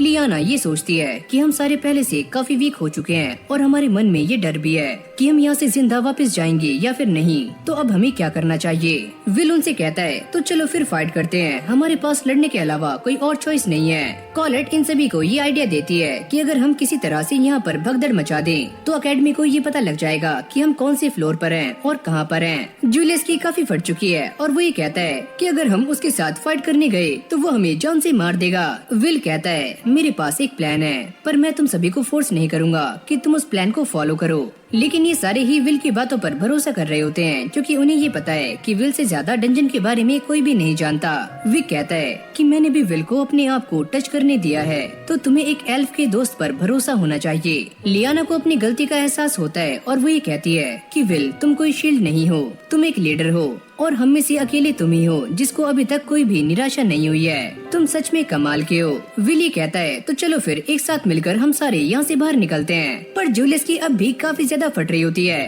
क्या तुम सारे पागल हो गए हो? तुम इस बंदे पर विश्वास कर रहे हो जो कि नो टैलेंट है? मुझे तो लगता है ये पक्का हमें मरवा देगा। अब ये सारे ड्यूक से फाइट करने के लिए उसके सामने आ जाते हैं। ये दोनों उसका ध्यान भटकाते हैं। जैसे ड्यूक इन दोनों पर अटैक करता है तो ये दोनों उससे बच जाते हैं। जूलियस ने अपने काफी सारे क्लोन्स बना लिए थे और वो ड्यूक के ऊपर मैजिक को कास्ट करना शुरू करता है। फिर हमें एक पास्ट का सीन दिखाया जाता है जहाँ पर विल ने जूलियस को ये बताया होता है कि उसे एल्फेरिया के इस वाले मैजिक का इस्तेमाल कैसे करना है और इससे वो लॉन्ग वाले मंत्रों को भी काफी आसानी से चांट कर सकता है। इस तरफ ड्यूक ने जूलियस के सारे क्लोन्स को एक एक करके तोड़ना शुरू कर दिया होता है। जूलियस ये सोचता है कि उस नो टैलेंट को क्या लगता है कि मैजिक को स्पेल करना या फिर उसे कास्ट करना इतना इजी होता है। जिसके बाद जूलियस ड्यूक के सामने आ जाता है और जैसे वो इसके ऊपर अटैक करने वाला होता है ये सारे भी ड्यूक पर अटैक करते हैं, पर इनके अटैक का ड्यूक पर घंटा फर्क नहीं पड़ता। विल को इस बात का अंदाजा हो चुका है कि ड्यूक के पास आयरन जैसे विंग्स हैं, यानी कि उनके अटैक्स का इसके ऊपर कोई भी फर्क नहीं पड़ेगा। तो ये सारे यही ट्राई करने की कोशिश कर रहे होते हैं कि वो किसी तरह से ड्यूक का ध्यान भटका पाए ताकि जूलियस अपने स्पेल को पूरा करके इसके ऊपर एक जोरदार अटैक कर पाए। अब जैसे ही जूलियस ड्यूक के ऊपर अटैक करता है तो इससे ड्यूक को घंटा फर्क नहीं पड़ता, यानी कि इन सभी का ये प्लान भी फेल हो जाता है। विल लियाना से कहता है कि अब तुम्हारी बारी है, क्योंकि वो इस बात को जान चुका है कि फ्रीजिंग की वजह से ड्यूक के जो विंग्स हैं वो काफी स्लो हो चुके हैं, तो शायद से लियाना उसके ऊपर अटैक करके उसे खत्म कर सकती है। अब लियाना भी इसके ऊपर अटैक करने की कोशिश करती है, पर इससे भी ड्यूक को कुछ नहीं होता और ड्यूक काफी गुस्से में आकर इन सभी के ऊपर एक काफी जोरदार अटैक करता है, जिससे किकी को सामने आकर शील्ड बनानी पड़ती है, पर ये शील्ड भी काम नहीं करती और इसके टूटते ही विल के सनग्लासेस भी टूट जाते हैं जो कि उसे एल्फेरिया ने दिए थे। अब ये सारी आवाजें सुनते ही प्रोफेसर एडवर्ड और वर्क उनकी तरफ बढ़ना शुरू करते हैं, पर वो ड्यूक वहाँ पर क्या कर रहा है? अभी ये सारी बातें सोचने का टाइम नहीं है, हमें उनके पास काफी जल्दी जाना होगा वरना काफी देर हो सकती है। इस तरफ लियाना और बाकी सभी लोग ड्यूक के इस अटैक से बच चुके हैं, पर तभी हम विल को देखते हैं जो कि अब भी एल्फेरिया के दिए हुए ग्लासेस को देखकर काफी शॉक में होता है कि ये ग्लासेस मुझे काफी प्यारे थे पर ये टूट चुके हैं। लियाना काफी गुस्से में होती है और वो ये कहती है कि मैं इस ड्यूक को मारने जा रही हूँ, भले ही इसमें मेरी जान भी क्यों न चली जाए, पर मैं इसे मार कर रहूंगी। कॉलेट उसे ऐसा करने से मना करती है कि तुम ऐसा क्यों कर रही हो। ड्यूक दोबारा से उन सभी के सामने आ चुका है। लियाना और विक अपने मैजिक से उसे रोकने की कोशिश करते हैं, पर इन दोनों का मैजिक भी काम नहीं आता। शियोन भी ये देखकर काफी हैरान था कि सच में ड्यूक काफी स्ट्रॉन्ग है, लेकिन भाई विल की हालत तो ऑलरेडी ही काफी खराब हो चुकी है, क्योंकि अब भी वो उन ग्लासेस को देखकर काफी रो रहा होता है। मेरे वो ग्लासेस टूट चुके हैं जिनके बिना मैं कुछ भी नहीं कर सकता और मुझे काफी डर का एहसास हो रहा है। लेकिन तभी शियोन उसे गर्दन से पकड़ लेता है। ये सारी ही तुम्हारी गलती है और तुम्हारा ही ये प्लान था जिससे हमारे अंदर उम्मीदें जागी, और तुम्हारी वजह से ही वो देखो कि लियाना और विग्नेल मरने वाले हैं। ये बोलते हुए शियोन बार बार विल के मुक्के मार रहा होता है और वो ये कहता है कि तुम्हें इस सब की रिस्पॉन्सिबिलिटी लेनी होगी, तो जल्दी से जाग जाओ। तुम्हारा शुक्रिया शियोन, मेरा कांपना बंद हो चुका है और मैं दोबारा से लड़ने के लिए तैयार हो चुका हूँ। ये बोलते ही विल ड्यूक से फाइट करने के लिए आगे निकल जाता है। इस तरफ लियाना शियोन को ये बता रही होती है, क्या तुम इस बात को जानते भी हो कि स्वॉर्ड से और वॉन्ड से फाइट करने में क्या डिफरेंस है? तुम अपनी वॉन्ड का इस्तेमाल करके दूर से मैजिक को कास्ट कर सकते हो, लेकिन जब तुम एक स्वॉर्ड का इस्तेमाल करते हो तो तुम्हें फाइट करने के लिए आगे जाना पड़ता है, और ये सच में काफी खतरनाक होता है। कॉलेट और बाकी सब भी विल का साथ देने के लिए रेडी हो जाती हैं, पर विल उनसे कहता है अगर हमें इसे जान से मारना है तो पहले हमें इसके पंखों को काटना होगा। ड्यूक काफी गुस्से में आकर एक साथ विल के ऊपर काफी सारे अटैक्स करता है और विल ये सोचता है कि इस बार मेरे पास किकी नहीं है और अगर इनमें से कोई अटैक मुझे डायरेक्टली टच करता है तो मेरा मरना पक्का है। जैसे ये सारे स्पेल्स विल को लगने वाले होते हैं तो विल यहाँ से गायब हो जाता है, बस हमें उसकी स्वॉर्ड दिखाई देती है और वो देखो विल हवा में है। मेरे पास जितना भी मैजिक है मैं वो सारा का सारा विल को देने वाली हूँ। और जैसे कॉलेट ऐसा करती है तो विल के पास एक स्वॉर्ड आ जाती है और वो ड्यूक का एक पंख काटने में कामयाब हो जाता है। शियोन भी इससे फाइट करने के लिए सामने आ जाता है और वो अपने गार्डियन का इस्तेमाल करता है और इससे वो ड्यूक के ऊपर एक काफी खतरनाक अटैक करता है, पर इससे भी उसे कुछ नहीं होता। कॉलेट भी ये देखकर काफी शॉक थी कि अब भी ड्यूक जिंदा है। शियोन भी काफी दूर जाकर गिरता है और वो ये सोचता है कि इसके आगे कोई भी जादुई छड़ी काम नहीं करेगी। विल भी ये सोचता है कि मेरी स्वॉर्ड भी इसके आगे टिक नहीं पाएगी। जिसके बाद रोस्टी विल को एक क्रिस्टल देता है और उसे कुछ याद दिलाता है। विल को भी ये बात समझ आ जाती है कि उसे अपनी स्वॉर्ड को और इनकी वॉन्ड को एक करना होगा, यानी कि उन्हें जोड़ना होगा। अगले ही पल हम ये देखते हैं कि विल की स्वॉर्ड आग से घिर जाती है और सभी लोग ये देखकर काफी हैरान थे कि विल की स्वॉर्ड ने मैजिक को एब्जॉर्ब कर लिया है। विल ही कहता है कि मैं अभी जो भी देख रहा हूँ मेरे सामने सारा कुछ रेड है और इस टाइम मैं पावर से भरा हुआ हूँ। मुझे ऐसा लग रहा है कि मेरे अंदर वो पावर्स बढ़ती ही जा रही हैं। ड्यूक भी विल के ऊपर एक काफी खतरनाक अटैक करता है, पर विल ने इसे काट दिया होता है और वो अपनी पूरी स्ट्रेंथ का इस्तेमाल करते हुए ड्यूक पर एक जोरदार स्लैश करता है, जिससे इस ड्यूक की बॉडी 2 हिस्सों में बढ़ जाती है। सभी लोग ये देखकर काफी हैरान थे। फिर तभी अचानक हम ये देखते हैं कि इस तरफ काफी सारे मॉन्स्टर्स आने शुरू हो जाते हैं। इन सभी को ऐसा लगता है कि ड्यूक की चिल्लाने की वजह से ये सारे मॉन्स्टर्स इस तरफ अट्रैक्ट हो रहे हैं। फिर हमें प्रोफेसर एडवर्ड और वर्क को दिखाया जाता है, वो भी इसी तरफ आ रहे हैं। लेकिन इन दोनों को ऐसा लगता है कि ये दोनों टाइम पर वहाँ नहीं पहुँच पाएंगे और जैसे ये सारे के सारे मॉन्स्टर्स इन सभी पर अटैक करते हैं तभी अचानक से यहाँ पर एक स्पेल कास्ट होता है और सभी लोग ये देखकर काफी हैरान थे कि सारे के सारे मॉन्स्टर्स एक बार में ही मारे जा चुके हैं और ये करने वाला कोई और नहीं मैजिया वेंडर का किंग होता है, यानी कि एरॉन। जिसके बाद विल हमें ये बताता है कि एरॉन के आने के बाद सभी लोग उनके सामने झुक गए, पर मेरी आंखें तो किसी और चीज को ही नोटिस कर रही थी। तभी एक बंदा विल के पास आता है और वो ये कहता है कि मैं इस बात को जानकर काफी सरप्राइज हूँ कि स्वॉर्ड अभी तक जिंदा है। इस तरफ हेडलेस और मर्जी खड़े हुए ये बातें कर रहे होते हैं कि हम टाइम से यहाँ पर पहुँच गए और हमने उसे निकाल लिया, वरना ये सारे उसे पकड़ लेते। हेडलेस ये कहता है तो चलो हमारा मिशन पूरा हुआ, अब जाकर पार्टी करते हैं। सीन चेंज होते ही हमें ये दिखाया जाता है कि सभी लोग घायल हैं और साथ में ऑल स्टूडेंट प्रैक्टिस को भी रोक दिया गया है, जिसके अंदर 11 प्रोफेसर्स मारे जा चुके हैं, पर उनके मरने से बाकी स्टूडेंट्स अभी जिंदा हैं। इन सभी की हालत भी काफी खराब है और ये सारे भी हॉस्पिटल के अंदर होते हैं और इसी बारे में बात कर रहे होते हैं कि आखिरकार वो लोग कौन थे। कॉलेट ये कहती है कि भले ही वो लोग जो भी थे, उन्होंने हमारे काफी सारे प्रोफेसर्स को जान से मार दिया है, पर ये सारे इस बात को लेकर भी काफी खुश होते हैं कि अगर ग्रेट मैजिशियन एरोन वहाँ पर नहीं आए होते तो ये सारे भी ऐसे ही मारे जाते। लियाना भी इस बात से काफी खुश है कि ये सारे लोग अब भी जिंदा हैं और उसने अपनी नाइट की ड्यूटी काफी अच्छे से निभाई है और उसी ने ये टीम बनाई थी, तो वो इस टीम को लेकर भी काफी खुश हो रही होती है क्योंकि ये सारे लोग एकदम कमाल के निकले।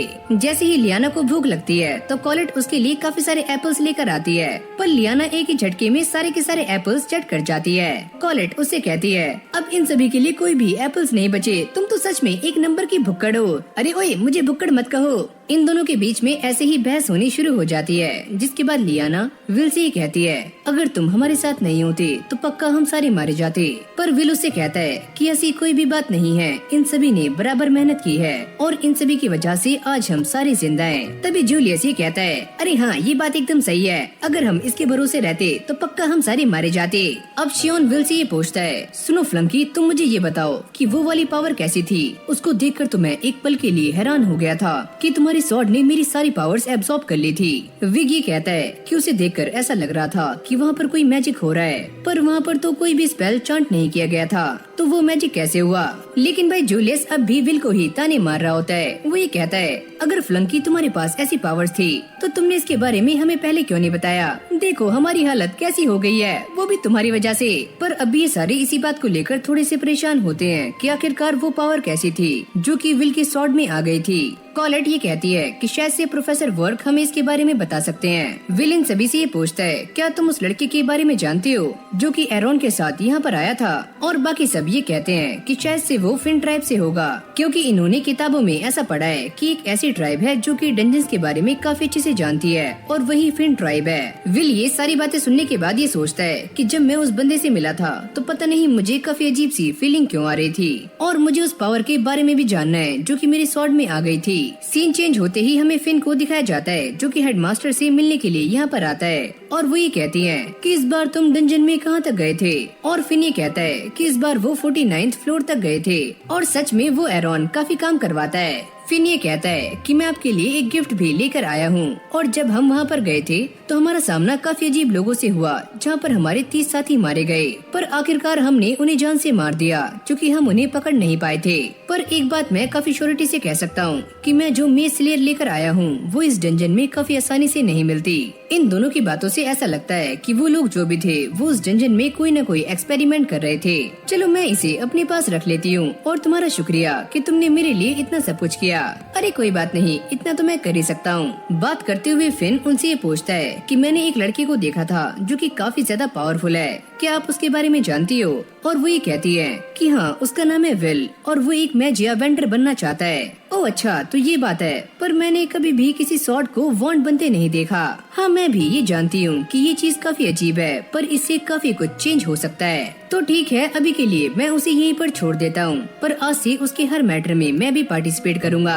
ओह अच्छा जैसा तुम्हें सही लगे। अब अगले सीन में हम ये देखते हैं कि विल दोबारा से अपनी प्रैक्टिस पर लग जाता है। कॉलेट उससे पूछती है कि बाकी सभी लोग अभी आराम कर रहे हैं पर तुमने दोबारा से अपनी प्रैक्टिस स्टार्ट कर दी, ऐसा क्यों? विल उसे कहता है कि वैसे भी मेरे दिमाग में काफी कुछ चल रहा है और मुझे एक गोल तक पहुंचना है, तो इसलिए मुझे मेहनत करनी होगी। और भाई ये सारे बंदे विल को प्रैक्टिस करते हुए खिड़की से देख रहे होते हैं। वो ये कहते हैं पता नहीं इसकी बॉडी किस मटेरियल से बनी है, क्या ये एक इंसान है या फिर ये डॉर्फ है? और लो भाई शियोन दोबारा से इससे कंपटीशन करने के लिए नीचे आ जाता है। वो ये कहता है अगर तुम्हारी बॉडी मूव कर सकती है तो मेरी क्यों नहीं? विल उससे कहता है कि प्लीज अपनी बॉडी पर ज्यादा जोर मत दो। शियोन उसे फाइट करने के लिए उकसाता है और वो ये कहता है अगर तुम्हें उस टावर के ऊपर तक जाना है तो तुम्हें मुझसे फाइट करनी होगी, भले ही तुम्हारी और मेरी हालत कैसी भी हो। और विल भी उसके साथ फाइट करने के लिए रेडी हो जाता है। अगली पल इन दोनों की काफी खतरनाक फाइट भी शुरू हो चुकी है। लेकिन जैसे ही प्रोफेसर वर्क और एडवर्ड यहाँ पर आते हैं तो सारे लोग उन्हें देखकर यहाँ से कल्टी मार लेते हैं। फिर हमारी कहानी 2 महीने के बाद आती है, जहाँ पर प्रोफेसर वर्क इन सभी को ये बता रहे होते हैं कि ऑल स्टूडेंट प्रैक्टिस को बीते हुए 2 महीने हो चुके हैं और ये तुम्हारा इस एकेडमी में आखिरी साल है और ये तुम्हारा फाइनल एग्जाम होगा। तो चलो इस एग्जाम को शुरू करते हैं। विल भी ये सोचता है कि जो भी मैं कर सकता था मैंने वो सारा किया, अब शायद मैं एल्फेरिया से मिल पाऊंगा। और इसी के साथ इस एनिमे का पहला सीजन यहीं पर एंड हो जाता है। अगर आपको ये वाली वीडियो अच्छी लगी हो तो वीडियो को लाइक करके चैनल को सब्सक्राइब करना मत भूलना। बाकी अगर आप इस वीडियो पर अपना पूरा सपोर्ट दिखाते हो तो इसका सीजन 2 भी आपको काफी जल्दी देखने को मिल जाएगा। तो चलो फिर आज की इस वीडियो को यहीं पर एंड करते हैं। बाकी मैं मिलता हूँ आपसे एक और न्यू फ्रेश वीडियो के साथ में। तब तक के लिए keep watching, keep supporting anisole.